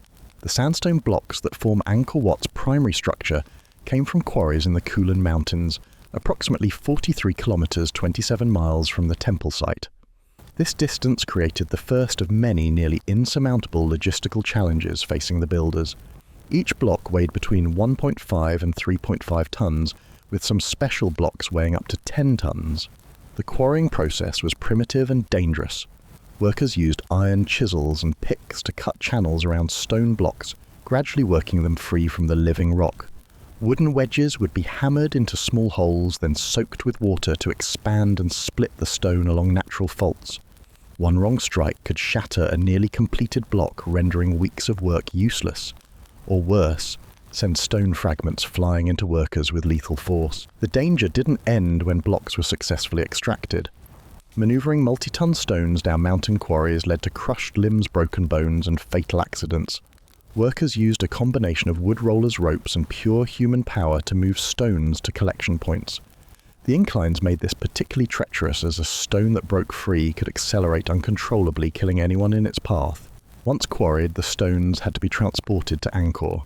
The most efficient route was partially by water-floating stones on bamboo rafts down the Siem Reap River during the monsoon season when water levels were high enough. However, this was only possible for part of the journey. For the rest, workers created earthen roads reinforced with wood. Moving the stones along these roads required incredible manpower. Teams of men would pull massive blocks on wooden sledges using ropes made from natural fibers. It's estimated that for the largest blocks, teams of up to 300 men were needed. During dry seasons, workers would continuously wet the ground in front of sledges to reduce friction. In wet seasons, the challenge was preventing sledges from sinking into mud. The physical toll on workers was extreme. The constant pulling damaged shoulders, backs, and arms. Ropes cut into hands and shoulders, leaving permanent scarring. The tropical climate meant working in temperatures often exceeding 100 degrees with high humidity, leading to heat exhaustion, dehydration, and heat stroke. Workers died not just from accidents, but from the cumulative effects of this physical strain. Modern experiments attempting to replicate Khmer construction methods have demonstrated just how physically demanding this process was. Even using the most efficient techniques known from the period, moving a single 3-ton block required the sustained effort of dozens of men working in coordinated teams. Multiplied across the approximately 5 or 10 million blocks used in Angkor Wat, the total human energy expenditure becomes almost incalculable. Once stones arrived at the construction site, the real architectural marvel began. Angkor Wat was built without mortar, using a sophisticated technique called ashlar masonry, where stones are cut to fit together so precisely that no binding material is needed. This technique required incredible precision. Stones had to be cut within millimeters of specification, a remarkable achievement using iron hand tools. The process began with rough-cut blocks being worked on by stonemasons who would gradually refine their shape. The fitting of adjacent blocks was so precise that in many places the seams are nearly invisible. Modern analysis has shown that some joints are less than 1 millimeter wide. This level of precision is difficult to achieve even with modern tools, let alone the basic implements available to 12th century workers. This precise cutting had to be done on site, which meant thousands of stonemasons working simultaneously in close proximity. The air filled with stone dust that caused silicosis and other respiratory diseases. Without protective equipment, workers inhaled this dust daily, leading to painful progressive lung scarring that would have left many struggling to breathe after years on the project. The most dangerous phase was the actual construction of the temple's upper levels. Without cranes or modern lifting equipment, workers created earthen ramps to raise stones to higher levels. Teams of men would drag blocks up these inclines, an exhausting process that became increasingly dangerous as the temple rose higher. Falls were common and usually fatal, with workers plummeting from scaffolding or being crushed by stones that broke free during lifting. The construction of the temple's iconic towers presented unique challenges. Each tower is a work of cantilevered engineering, with stones progressively jutting inward to form a corncob shape. Workers had to carefully balance each layer, with the slightest miscalculation threatening the entire structure. The fact that these towers have stood for 900 years testifies to the precision achieved, but comes at an unknown cost in workers' lives. Perhaps most remarkable is that this entire structure was built without the benefit of the wheel in any practical construction application. The Khmer knew of wheels, but did not use wheeled vehicles or pulleys in their construction. Every stone was moved and placed using only rollers, levers, and human muscle power, making the achievement all the more astonishing, and the human cost all the more sobering. While the structural elements of Angkor Wat are impressive, it's the detailed carving that truly distinguishes it as an artistic masterpiece. The temple contains over 1,200 square meters of bas reliefs, depicting Hindu epics, historical events, and religious scenes. These carvings, with their narrative complexity and artistic sophistication, represent the highest achievement of Khmer art. The creation of these reliefs came after the basic structure was complete, meaning that sculptors worked on an already built temple, often in awkward and dangerous positions. They used iron chisels and hammers to painstakingly remove stoneworking from preliminary sketches drawn directly on the wall surfaces. One of the most remarkable features is the back relief of the churning of the ocean of milk, which stretches for over 49 meters 160 feet. This single relief contains over 90 Ashura's demons and 92 Deva's gods pulling on a massive serpent to churn the cosmic ocean. Each figure is individually detailed with unique characteristics and expressions. Modern art historians estimate that this single relief would have required dozens of sculptors working for years to complete. The physical toll on sculptors was different from that on construction workers, but no less severe. They typically worked in squatting or kneeling positions for hours, leading to chronic joint pain and deformities. The fine dust from carving entered their lungs and eyes, causing respiratory problems and vision impairment. The detailed nature of the work required them to maintain unnatural positions, resulting in repetitive stress injuries and permanent physical damage. Unlike modern sculptors, Khmer artists couldn't make mistakes. The sandstone used in Angkor Wat is relatively soft when first quarried, but hardens with exposure to air. This property made initial carving easier, but meant that errors couldn't be patched or corrected. A sculptor who made a significant mistake might face severe punishment, adding psychological stress to the physical demands of the work. The sculptural program was not random, but followed strict religious and cosmological rules determined by the king's astronomers and priests.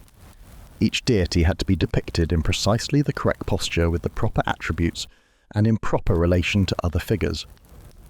This religious precision added another layer of pressure to artists already working under physically demanding conditions. Perhaps most remarkable is that much of this detailed carving was done at heights that would terrify modern workers, even with safety equipment. Sculptors carved while balanced on bamboo scaffolding hundreds of feet in the air, with no safety lines or protective gear. Falls were common and usually fatal, yet the work continued driven by religious devotion and the absolute authority of the God King.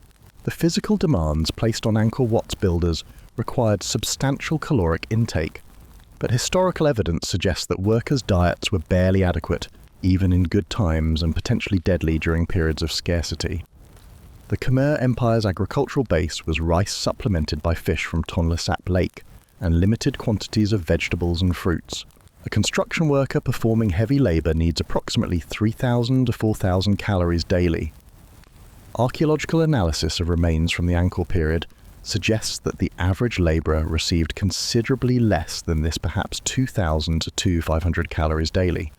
This caloric deficit meant that workers were slowly starving even as they performed back-breaking labour, their bodies consuming their own muscle mass to make up the difference. The nutritional quality of the food was as problematic as the quantity. Rice provides carbohydrates but lacks complete proteins and many essential vitamins. Fish would have added protein but was seasonal and not always available in sufficient quantities for the massive workforce. Workers likely suffered from multiple vitamin deficiencies, particularly vitamins A, C and D, leading to night blindness, scurvy and weakened immune systems. Evidence from skeletal remains shows widespread malnutrition, including enamel hypoplasia, defects in tooth development caused by nutritional stress during childhood and stunted growth. Many workers began their service already weakened by lifetime nutritional deficits, making them even more vulnerable to the physical stresses of construction. Water, while plentiful during the monsoon season, presented its own dangers. Without understanding of bacterial contamination, workers drank from the same water sources used for bathing and waste disposal. Gastrointestinal diseases were endemic, with dysentery, cholera and other waterborne illnesses regularly sweeping through worker camps. Dehydration from these diseases, combined with the intense heat and physical exertion, created a deadly combination. Medical care was limited to traditional remedies and religious practices. While Khmer medicine included some effective herbal treatments, there was no understanding of germ theory, no effective treatment for major injuries, and no concept of occupational safety. A serious injury likely meant death either immediately or from subsequent infection. For less severe injuries, workers were expected to continue working unless physically unable to stand. The crowded living conditions of worker camps facilitated the spread of communicable diseases beyond waterborne illnesses. Respiratory infections spread rapidly, particularly devastating for workers already suffering from lung damage due to stone dust. Malaria and dengue fever carried by mosquitoes breeding in the numerous water features of the construction site were likely seasonal killers. During construction of the temple, the Khmer Empire experienced several periods of drought that affected agricultural production. These periods would have been particularly deadly for workers, as the already inadequate food supplies dwindled further. Historical records suggest that work continued even during these hard times with predictable consequences for the already undernourished workforce. The construction of Angkor Wat wasn't just physically devastating for workers, it created profound social and psychological trauma throughout Khmer society. For common labourers, participation wasn't voluntary, but mandatory under the corvée system that required each household to contribute labour to state projects. This conscription tore families apart and disrupted agricultural communities. When adult males were taken for construction, agricultural productivity in their home villages declined dramatically. Women, children, and the elderly struggled to maintain farms without the strongest workers. This reduction in food production created a vicious cycle. Less food produced meant less food available for the construction workers themselves, further weakening their ability to perform hard labour. The psychological impact on workers was equally severe. Separated from families, working under constant threat of punishment, and watching fellow workers die regularly from accidents, disease, and exhaustion created conditions similar to what we would now recognise as complex trauma. The religious context added another layer of psychological pressure.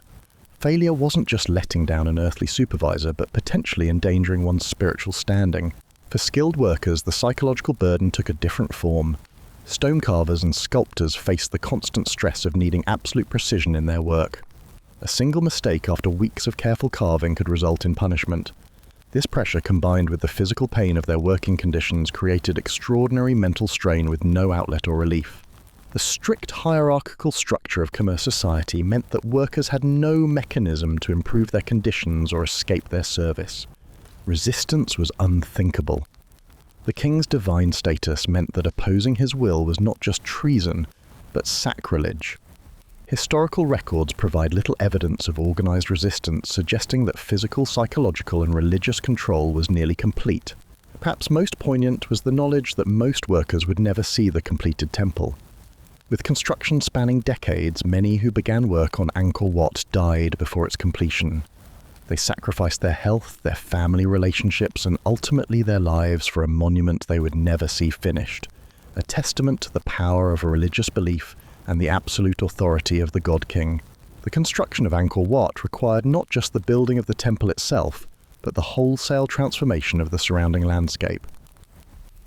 The moat encircling the temple complex is 190 meters wide and forms a rectangle measuring 1.5 by 1.3 kilometers. Excavating this enormous water feature required moving approximately 4 million cubic meters of earth, all dug by hand using basic tools like wooden shovels reinforced with iron. Workers engaged in this excavation faced different dangers from those cutting and moving stone. They worked in muddy conditions that fostered parasitic infections like hookworm, which entered through bare feet and caused chronic anemia.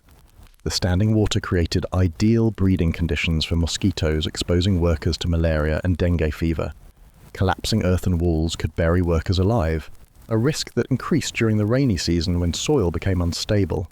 The creation of the water management system extended far beyond the moat. Angkor Wat was part of a sophisticated hydraulic city, with reservoirs, barrages, channels, and spillways designed to harness the monsoon rains and control flooding.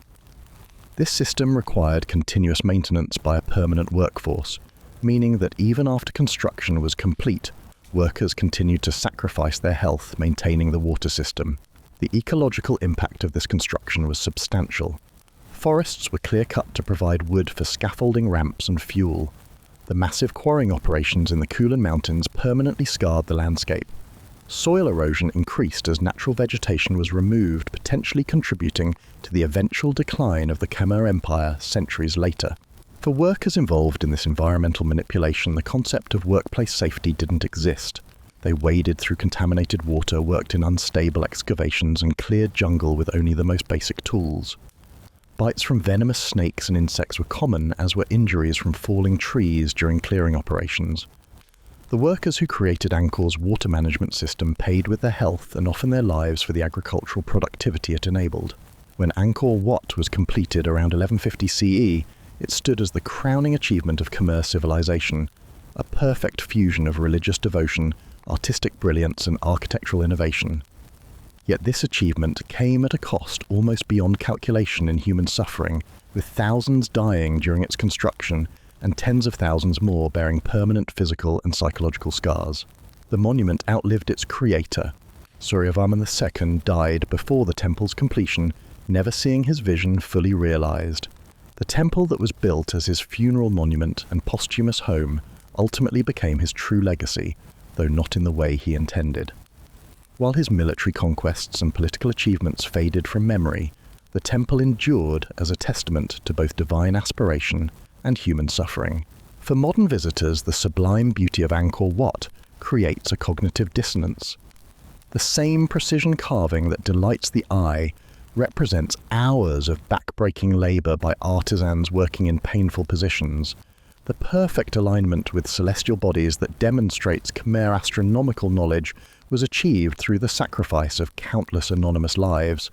The massive stones that have stood for nearly a millennium were each placed by human hands that were calloused, broken, and ultimately buried without recognition. Perhaps the greatest tragedy is that the names and stories of the workers who built Angkor Wat are almost entirely lost to history.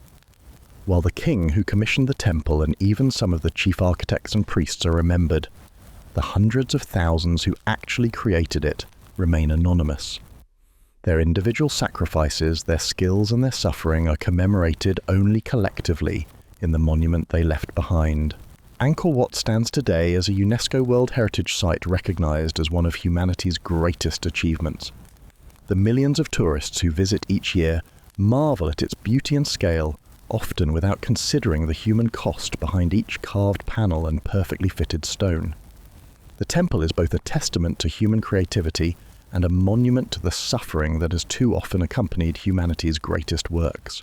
In this duality lies an important historical lesson: the magnificent structures that define our civilizations, from the pyramids of Egypt to the cathedrals of Europe to the temples of Southeast Asia, were rarely built by choice. They represent not just artistic achievement, but the power of some humans to command the labor and lives of others.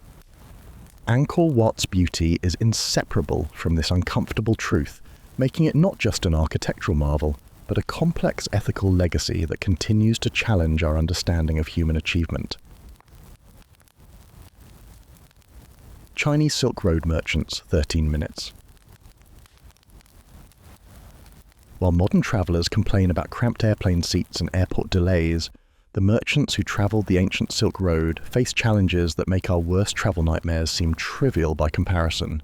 For nearly 2,000 years, a vast network of trade routes connected China with Central Asia, the Middle East, and eventually Europe, allowing the exchange of goods, ideas, and diseases across thousands of miles of the world's most forbidding terrain.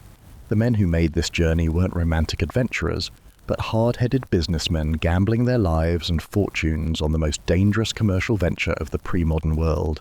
Becoming a Silk Road merchant wasn't a career choice made lightly. For most Chinese merchants who undertook the journey westward, the decision came after years of more conventional trading within China itself. Only those who had accumulated substantial capital, extensive connections, and significant experience would consider the enormous risks of venturing beyond the empire's borders. The initial investment required was staggering. A single camel, the preferred transport animal for much of the route, cost as much as a year's wages for an average labourer. A proper caravan required dozens of animals, plus guides, guards, interpreters, and various officials who needed to be bribed along the way.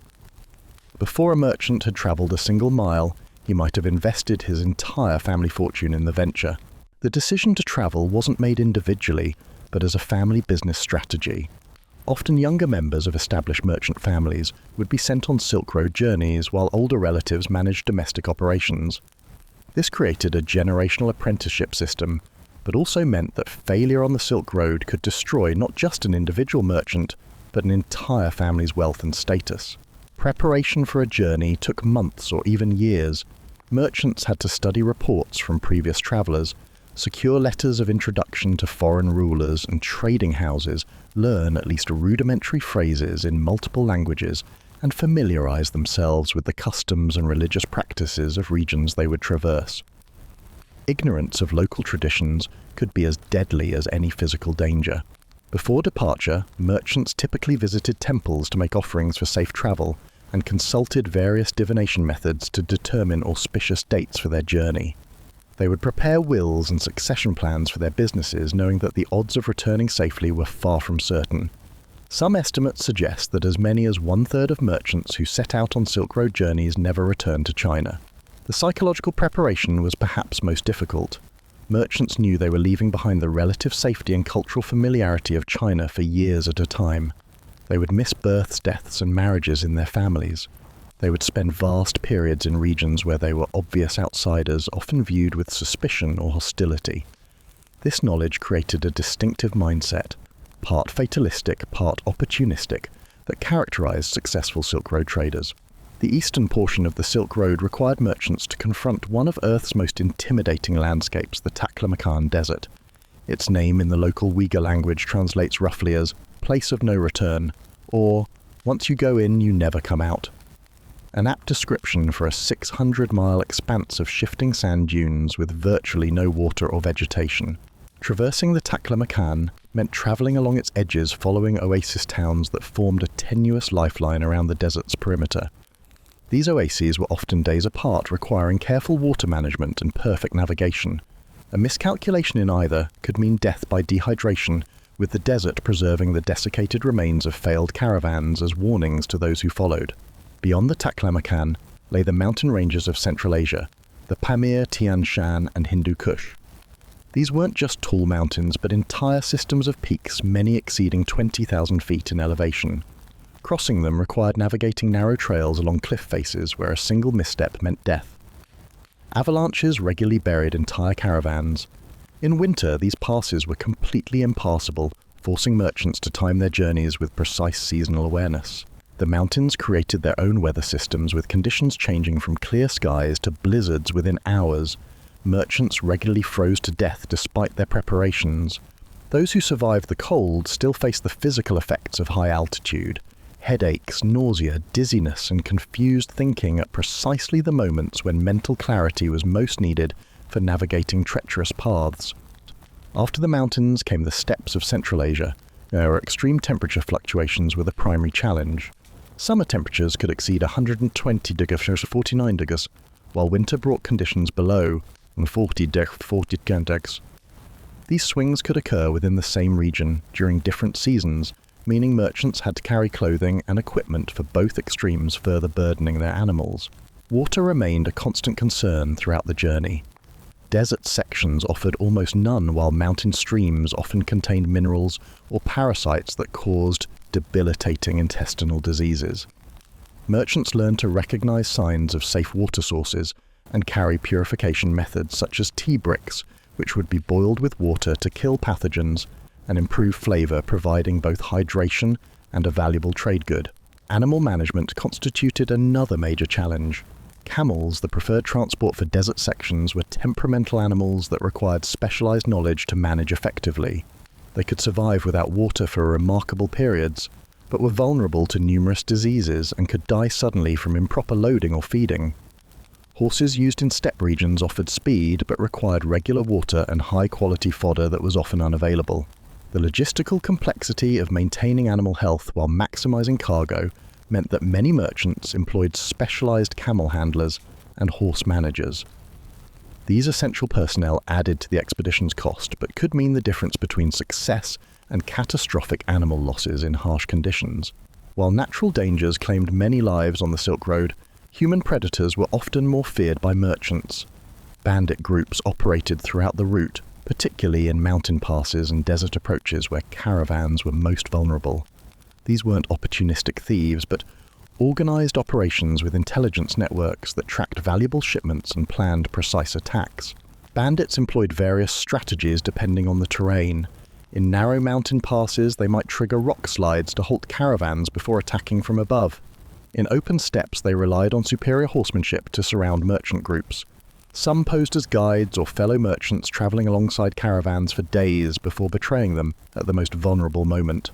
Chinese merchants were particularly targeted because they were known to carry high-value goods like silk and porcelain on their outbound journeys and precious metals, gems or rare materials on their return.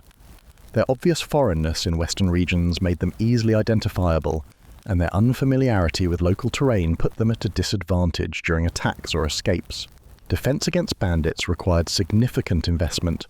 Most merchant caravans hired armed guards, adding substantially to their costs. These guards might be effective against small bandit groups, but often provided little protection against larger bands, especially those with local government connections or those operating in their home territories. Beyond outright banditry, merchants faced systematic exploitation by local officials.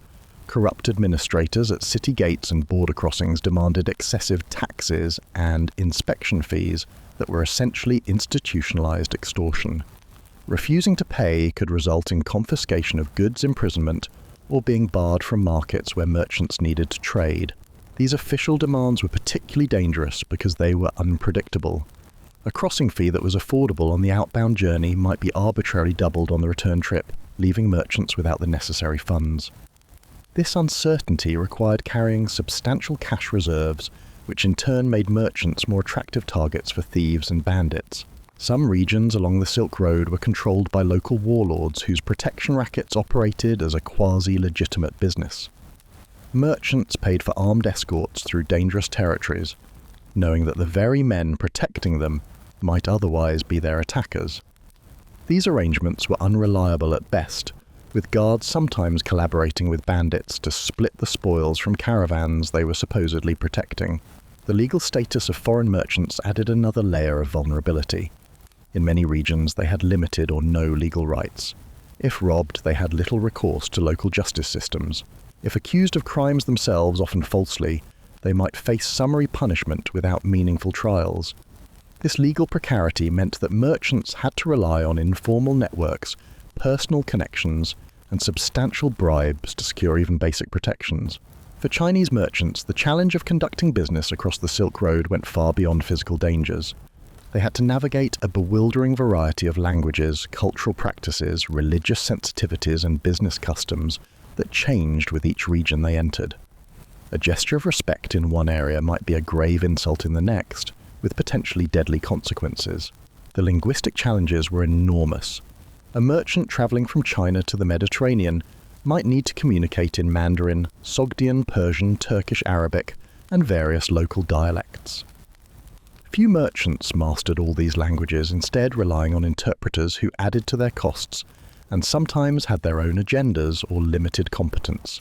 This language barrier created constant risk of miscommunication in negotiations, potentially turning profitable deals into significant losses. More dangerously, it limited merchants' ability to gather accurate information about routes, conditions, and threats ahead. Rumours and warnings filtered through multiple translations often lost critical details or became exaggerated, making informed decisions nearly impossible. Cultural misunderstandings created equally serious problems.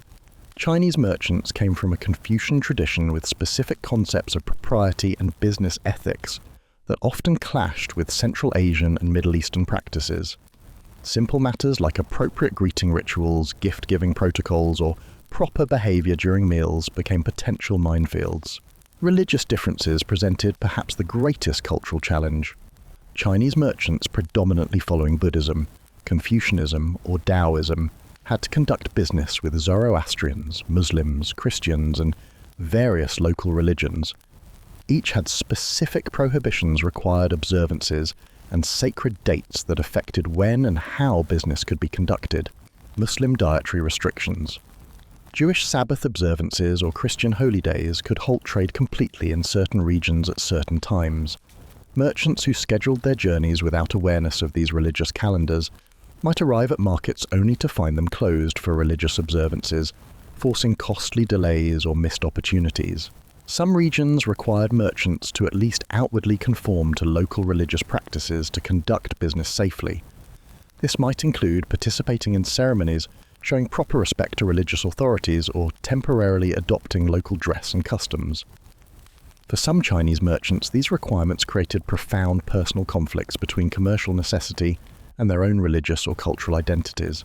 Beyond formal religious and cultural systems, unwritten social codes governed trade in each region. Understanding who needed to be bribed, which officials actually held power versus nominal authority, and which local merchants controlled access to certain markets required knowledge that could only be gained through experience or reliable local partners. Successful Silk Road merchants developed strategies to navigate these complex cultural waters. Many employed cultural intermediaries, individuals who straddled different worlds and could guide them through unfamiliar customs. Some established long-term partnerships with merchants from other cultural regions, creating mutual dependence that transcended cultural differences. Others simply accepted additional costs of cultural adaptation as part of doing business in foreign lands. Perhaps the most insidious danger facing Silk Road merchants was invisible disease. The trade routes functioned as history's most effective transmission system for pathogens, exposing travellers to illnesses against which they had no immunity, while allowing them to carry new diseases back to populations equally vulnerable. The most dramatic example of this exchange was the bubonic plague, which reached China via the Silk Road in the 3030s, before spreading throughout Asia, and eventually to Europe, killing an estimated 1/3 of the population in affected regions. Merchants were both victims and vectors of these pandemic diseases, often carrying infection for weeks before showing symptoms themselves. Beyond catastrophic pandemics, merchants faced endemic diseases specific to each region they traversed. Malaria was prevalent in certain river valleys and oasis towns. Various forms of dysentery affected nearly all travellers at some point, causing dangerous dehydration. Parasitic infections from contaminated water sources could create chronic health problems that lasted long after the journey ended. The crowded conditions of caravanserais, the inn-like structures where merchants stayed in towns along the route, facilitated the spread of respiratory infections. These way stations, while providing essential security and rest, brought travellers from all directions into close contact, creating perfect conditions for disease transmission. A merchant might arrive healthy but depart carrying influenza, tuberculosis, or other airborne illnesses. Medical knowledge varied dramatically across the route, with some regions possessing sophisticated understanding of certain conditions while being completely ignorant of others. Chinese medicine, with its system of balancing bodily elements, often proved ineffective against unfamiliar diseases of Western regions. Conversely, Middle Eastern medical practices might not address conditions common in China. Merchants typically carried their own medical supplies, including herbs, minerals, and prepared medicines from their home regions. These remedies, while sometimes effective for familiar ailments, often proved useless against new diseases. Successful merchants learned to acquire local treatments in each region, gradually building a diverse medical kit that reflected the encyclopedic knowledge needed to survive the entire route. Food and water safety created constant health challenges. Merchants had to carefully evaluate local water sources, food preparation methods, and ingredients that might be safe for locals but dangerous for those without acquired immunity. Many experienced severe gastrointestinal illness simply from consuming local cuisine, leading to weight loss, weakness, and vulnerability to more serious conditions. The physical stress of the journey itself compromised merchants' immune systems. Extreme temperature variations, high altitude, inadequate sleep, and constant vigilance created chronic stress that made disease resistance more difficult. Combined with frequently inadequate nutrition when crossing remote regions, this stress left even the healthiest travelers vulnerable to infections they might otherwise have resisted. For those who fell seriously ill along the route, the prognosis was grim. Remote regions had little or no medical care available. Even in larger trading cities, foreign merchants often lacked access to the best local healers due to language barriers, cultural differences, or simple xenophobia. Many merchants died from treatable conditions simply because they fell ill in the wrong location at the wrong time. Beyond physical dangers, Silk Road merchants faced complex financial risks that could destroy their livelihoods, even if they survived the journey physically intact. The most fundamental challenge was the enormous time lag between investment and potential return. A complete journey from China to the western terminals of the Silk Road might take 2 to 3 years round trip, requiring merchants to accurately predict market conditions years in advance. This temporal disconnect created numerous problems. Fashions might change while merchants were en route rendering carefully selected goods worthless upon arrival. Political changes could close markets that were open when the journey began. New competitors might emerge, flooding markets with similar goods and collapsing prices before established merchants could reach their destination. The nature of Silk Road commerce compounded these risks. Most merchants didn't travel the entire route, but participated in a relay trading system selling their goods to intermediaries who would carry them to the next major market. Each transaction in this chain introduced new pricing variables and potential for misjudgment, with the final value of goods often bearing little relationship to initial predictions. Currency management presented another major challenge. Different regions used different forms of money. Copper coins in China, silver dirhams in Islamic territories, Byzantine gold, solidi in the West, and various commodity currencies in between. Exchange rates fluctuated based on local conditions, political stability, and metal values. Merchants needed to constantly convert between currency systems, losing value with each transaction due to money changers' fees and unfavorable rates. Taxation and tariffs created additional complications. Some regions had standardized customs duties, but many imposed arbitrary taxes based on immediate revenue needs or simply what they thought merchants could bear.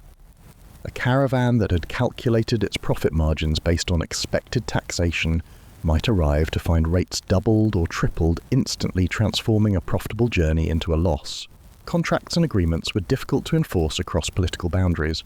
A merchant who supplied goods on credit in one region had little recourse if the buyer defaulted, especially if they came from different cultural and legal systems. Some merchants developed elaborate systems of guarantors and witnesses, but enforcement ultimately depended on reputation and community pressure rather than legal mechanisms. Insurance, as we understand it, didn't exist, but merchants developed various risk-sharing arrangements. Some formed partnerships where multiple investors shared the costs and potential profits of a single caravan, spreading risk among several families. Others paid premiums to powerful local figures who would guarantee compensation for losses within their territories, an early form of protection payment with insurance-like features. Perhaps the most sophisticated risk management practice was the use of credit instruments that evolved into early forms of banking. Letters of credit allowed merchants to deposit funds in one location and withdraw equivalent value elsewhere, reducing the need to carry large amounts of cash. These instruments required extensive networks of trusted agents and family members in different cities, highlighting how merchants created their own financial infrastructure to manage risks.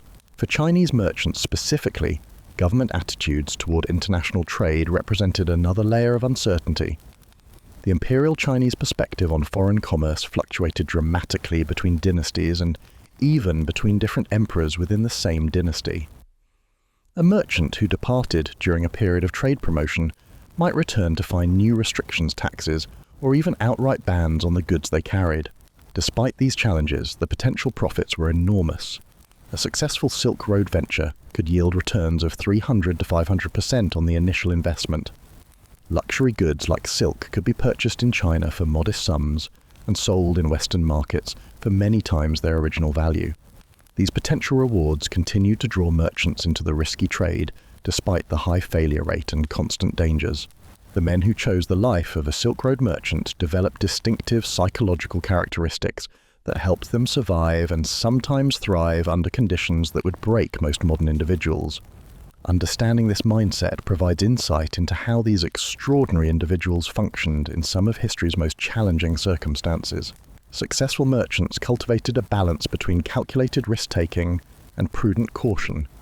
They were neither reckless gamblers nor timid conservatives, but clear-eyed realists who assessed dangers, planned for contingencies, and accepted that certain risks were unavoidable. This psychological equilibrium allowed them to make decisions under conditions of extreme uncertainty, without becoming paralyzed by fear or destroyed by impulsivity. Adaptability became their defining trait. Chinese merchants who ventured westward learned to adjust not just their business practices, but their entire way of being as they moved between cultural zones. They might dress like Chinese scholars in Dunhuang, adopt Sogdian fashions in Samarkand, and present themselves as cosmopolitan traders in Bukhara, each transformation serving both practical safety concerns and commercial advantages. This constant adaptation required a somewhat fluid sense of identity, uncommon in traditional societies.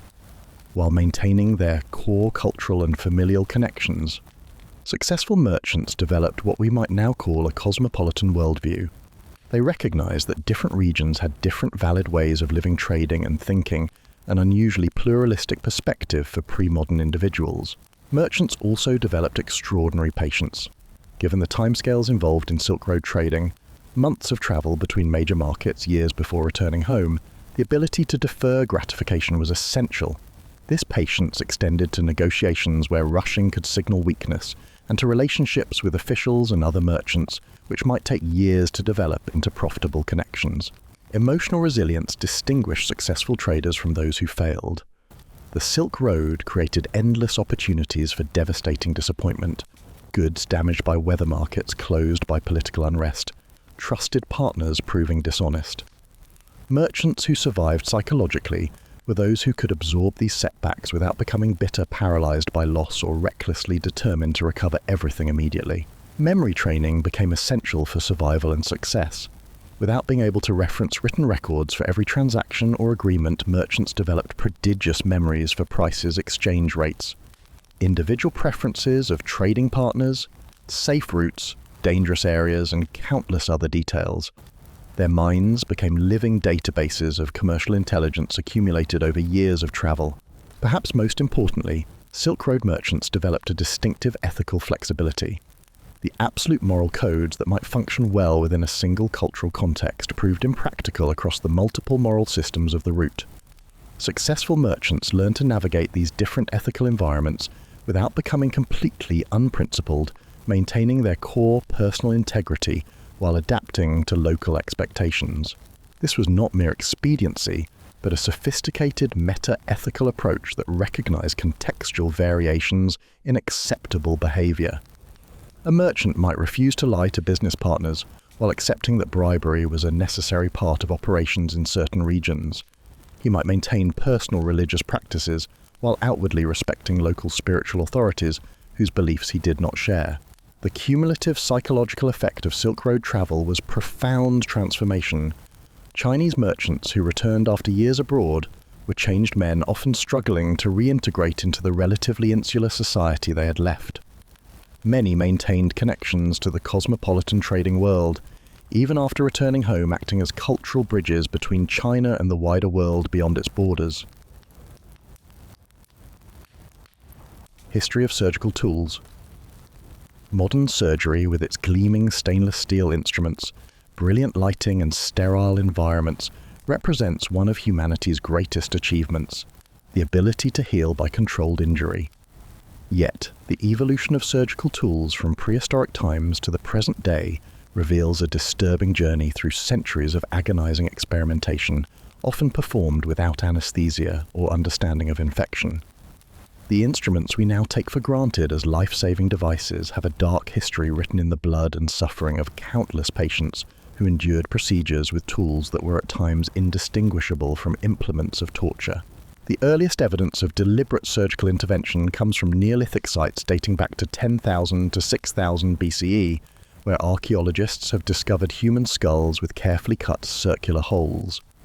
These trepanations, the practice of drilling or scraping a hole into the human skull, represent humanity's first surgical procedure. The tools used were primitive but surprisingly effective obsidian, or flint blades, sharpened shells, and specialized stone drills. What's most astonishing is that many of these prehistoric patients survived the procedure, as evidenced by bone healing around the surgical sites. Without anesthesia beyond perhaps alcoholic beverages or psychoactive plants, these early patients endured excruciating pain, as stone tools scraped through their scalps and skulls. The audible cracking of bone and the sensation of pressure in the conscious patient must have created psychological trauma that rivaled the physical agony. As metalworking developed, bronze surgical tools appeared in ancient Egypt around 3000 BCE. The Edwin Smith papyrus, dating to approximately 1600 BCE, describes surgical procedures using specialized bronze instruments including scalpels, saws, forceps, suture needles, and cauterizing tools. These instruments allowed for more precise cutting than stone tools, but were still crude by modern standards, with relatively thick edges that tore rather than sliced cleanly through tissue. Ancient Egyptian surgeons recognized the need for specialized instruments for different procedures. archaeological discoveries have revealed bronze instruments with specific shapes for eye surgery, dental extraction, and obstetrical procedures. The concept of a surgical toolkit, different implements for different operations, was established, but the actual use of these tools remained brutally painful for patients who had no effective anesthesia and limited post-operative pain management. In the Greco-Roman world, surgical instruments became more refined and diversified. Hippocrates, c. 460–370 BCE, described numerous specialized tools, including the spathomal, a spoon-shaped probe staphia, ilagra uvular forceps, and various forms of cauteries for stopping bleeding. The Roman physician Celsus documented nearly 100 different surgical instruments, including the famous duck-bill speculum for gynecological examinations that remained essentially unchanged in design until the 19th century. Galen, physician to Roman gladiators in the 2nd century CE, further refined surgical instruments and techniques based on his extensive experience with traumatic injuries. His position allowed him to observe anatomy firsthand through wounds rather than formal dissection. The tools he developed for extracting weapons, debriding wounds, and setting fractures became standard surgical implements for over a millennium. These ancient instruments were typically made of bronze or iron, with handles often crafted from wood, bone, or ivory. While artistically crafted and sometimes quite beautiful, they were used without sterilization, frequently reused without cleaning, and wielded by surgeons whose understanding of anatomy was limited by cultural and religious prohibitions against dissection. The result was predictably grim, high mortality rates from infection, massive trauma from imprecise cutting, and agonizing pain throughout procedures. After the fall of the Roman Empire, surgical practice in Europe entered a period of stagnation and even regression. Surgery became separated from medicine, considered a lower craft practiced by barber surgeons rather than physicians.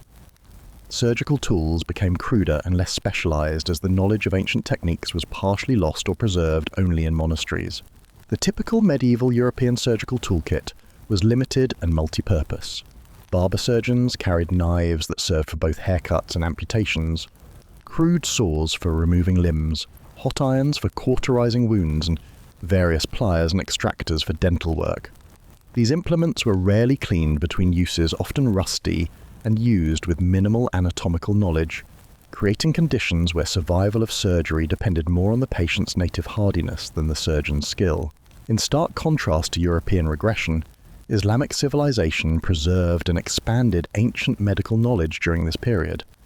In the hospitals of Baghdad, Damascus, and Cordoba, Muslim surgeons developed hundreds of specialized instruments described in detail by al-Zahrawi al-Bukhasis in his 30-volume medical encyclopedia completed around 1000 CE.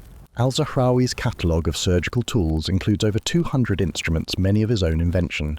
He created the first instruments for intrauterine extraction of dead fetuses, specialized tools for urethral stents to treat strictures, and numerous devices for eye surgery of remarkable precision. His illustrated manuscripts show instruments made of high-quality steel with handles of wood or ivory, designed with ergonomic considerations and specific clinical purposes. The contrast between Islamic and European surgical tools during this period was dramatic.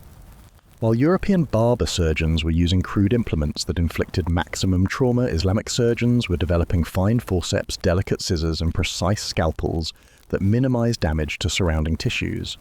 This divergence is reflected in patient outcomes, with Islamic medical centers achieving survival rates far superior to European counterparts. Despite these advances, it's important to remember that Islamic surgery, like its European counterpart, operated without effective anesthesia or antisepsis. The improved tools reduced trauma but couldn't eliminate pain or prevent infection. Patients still endured procedures while fully conscious, restrained by assistants with only alcohol, opium, or herbs like mandragora to dull their agony. The Renaissance brought renewed interest in anatomy through the work of artists and physicians like Leonardo da Vinci and Andreas Vesalius, whose Tour de Humani Corporis Fabrica, 1543, corrected numerous anatomical misconceptions. This improved understanding of human structure drove a revolution in surgical instrumentation, as surgeons now knew precisely what structures they were cutting and needed tools appropriate for the task. Ambroise Paré, the great 16th century French surgeon, introduced numerous innovations in surgical tools, most famously replacing the barbaric practice of cauterizing amputation wounds with controlled ligature of blood vessels using specialized forceps and silk thread. His beaked forceps for extracting bullets became standard battlefield equipment, saving countless soldiers from the additional trauma of uncontrolled probing for projectiles. The development of surgical specialization during this period led to increasingly diverse toolkits. Instruments for eye surgery became remarkably delicate, with cataract needles so fine they could penetrate the eye's outer structures with minimal trauma. Obstetrical forceps, though often used in horrifically damaging ways, represented an attempt to save lives in obstructed births that would otherwise be fatal to both mother and child. Despite these improvements in design, Renaissance surgical instruments remained fundamentally traumatic. Made of non-sterilized iron or steel, they introduced bacteria directly into wounds. Without anesthesia, surgeons prioritized speed over precision, aiming to complete procedures as quickly as possible to minimize the patient's conscious suffering. Amputation could be completed in under a minute by skilled surgeons, but this speed came at the cost of precision and often resulted in additional tissue damage. The psychological impact of Renaissance surgery on both patients and practitioners was profound. Patients approached operations with terror, often preferring death to the known horror of surgical intervention. Surgeons developed psychological defenses against their patients' screams and pleas, creating a culture of detachment that sometimes bordered on callousness. This psychological distance was necessary for surgeons to function, but further dehumanized an already brutal practice.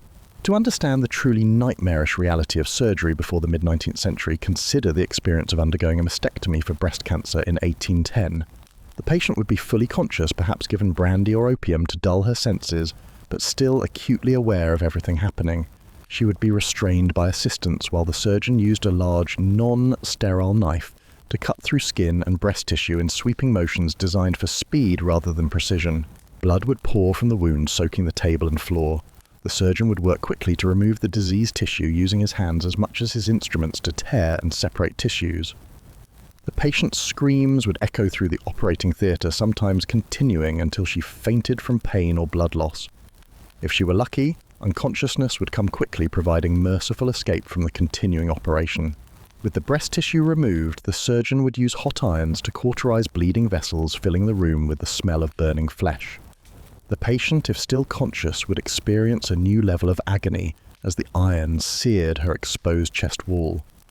Finally, the wound would be roughly stitched with silk or catgut sutures, bandaged with non-sterile dressings, and the patient returned to a ward to either recover or more frequently develop infection and die in the days following surgery. The tools used in such procedures were designed for efficiency rather than patient comfort. Amputation saws had interchangeable blades of different sizes, but no mechanism to minimize bone fragmentation. Bullet extractors were essentially long metal fingers that surgeons blindly inserted into wounds. Obstetrical hooks used to extract dead fetuses could easily tear maternal tissues when used hastily. The limits of human endurance meant that certain surgeries were simply impossible before anesthesia. Abdominal operations were rarely attempted because patients could not tolerate the extended pain of peritoneal exposure. Thoracic surgery was virtually non-existent.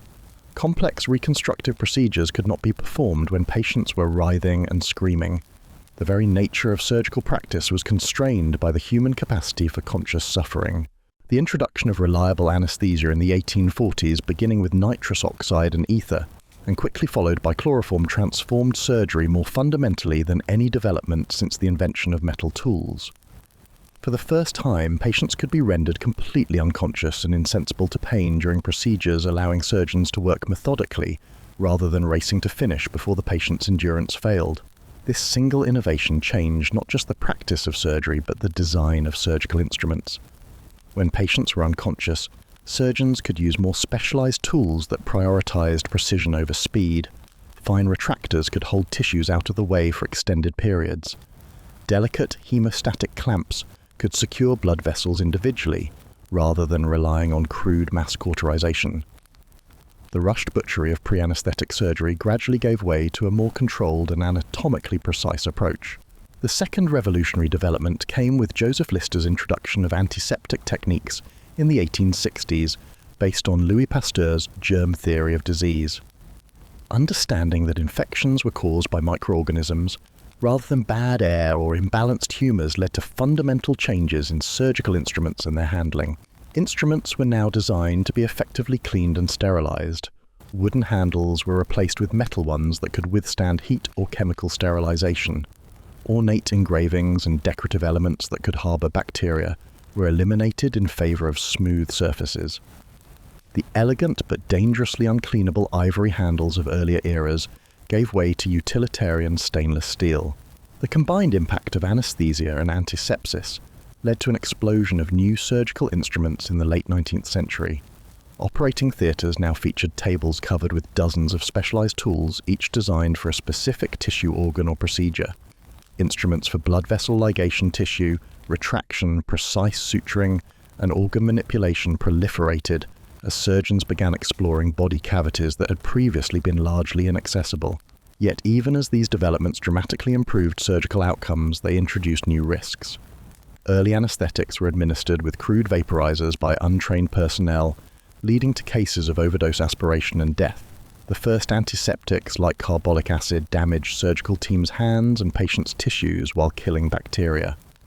The proliferation of specialized instruments increased the risk of foreign bodies being left inside patients, a problem that continues to this day. The early 20th century saw surgical instruments become increasingly standardized and systematized. Basic sets were developed for common procedures, ensuring surgeons would have each necessary tool available in a logical sequence. Instruments were now produced industrially, rather than by individual craftsmen, improving consistency and reducing cost, though sometimes at the expense of quality. World War I created enormous demand for surgical innovation, as military surgeons faced unprecedented numbers of complex traumatic injuries. New instruments were developed for the extraction of shrapnel debridement of contaminated wounds and repair of facial injuries. The war also accelerated the adoption of X-ray technology, leading to the development of specialized instruments for procedures guided by this new imaging capability. The mid-20th century brought two material revolutions to surgical instrumentation.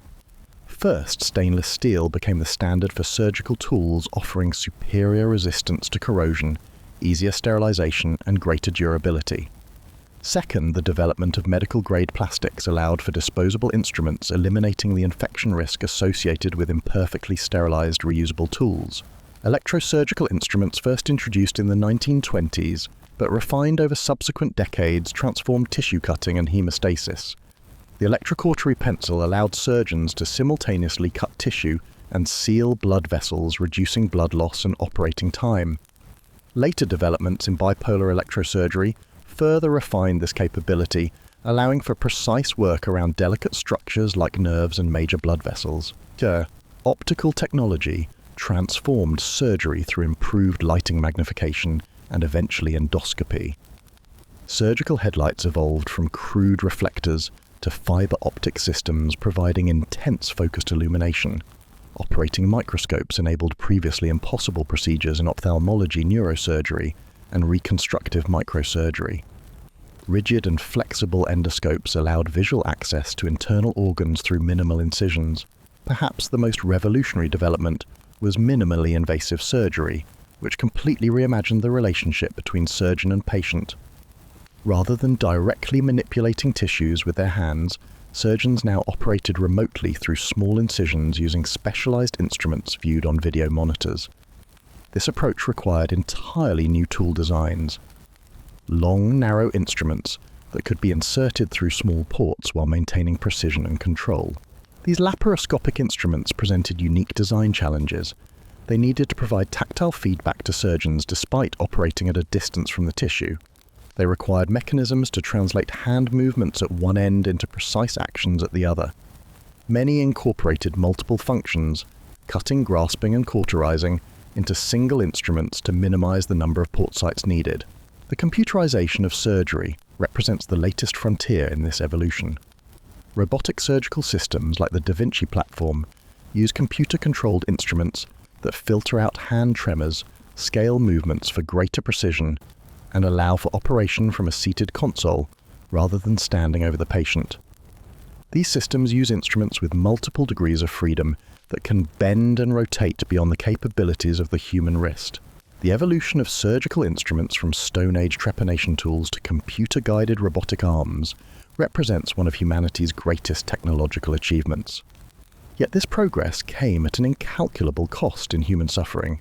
Each refinement, each new design, each improvement in technique was developed through experimentation on living patients, many of whom suffered terribly or died as part of this learning process. Early surgical pioneers operated without meaningful oversight or informed consent. They tried new instruments and techniques on patients who had little understanding of what was being done to them and no real alternative. The poor and disenfranchised were often used as test subjects, their bodies serving as living laboratories for procedures that wealthy patients would only receive once perfected.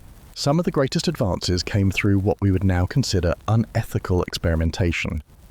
The gynecological instruments developed by J. Marion Sims, for instance, were perfected through operations on enslaved women who were subjected to repeated painful procedures without anesthesia. The cranial surgery techniques pioneered by Harvey Cushing resulted in high mortality rates among his early patients as he refined his approach. Even in the modern era, new surgical technologies continue this pattern, though now regulated by ethical guidelines and oversight committees. The first patients to receive minimally invasive procedures, organ transplants or robotic surgeries, took significant risks that later patients were spared. The learning curve for new surgical techniques still involves higher complication rates during the development phase. This uncomfortable truth forces us to confront an ethical paradox. The surgical instruments that now save millions of lives evolved through a process that caused immense suffering to those who came before. The precision, safety, and effectiveness we now take for granted were purchased at a price paid by countless unnamed patients throughout history.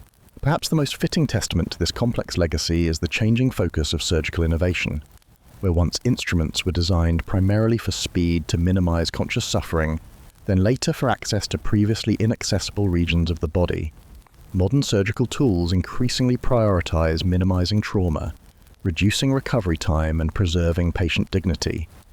The evolution continues, but now with the patient's experience at its center, a profound shift in a discipline that began with stone tools and screaming patients. As we look to the future of surgical instrumentation, with smart tools that can detect tissue types, robotic systems that can operate autonomously, and nanotechnology that may one day work at the cellular level, we carry forward the knowledge gained through centuries of human suffering. The gleaming instruments in modern operating rooms may look nothing like their primitive ancestors, but they embody a continuous thread of human ingenuity applied to one of our most fundamental challenges, healing by controlled injury, the paradoxical heart of surgery itself.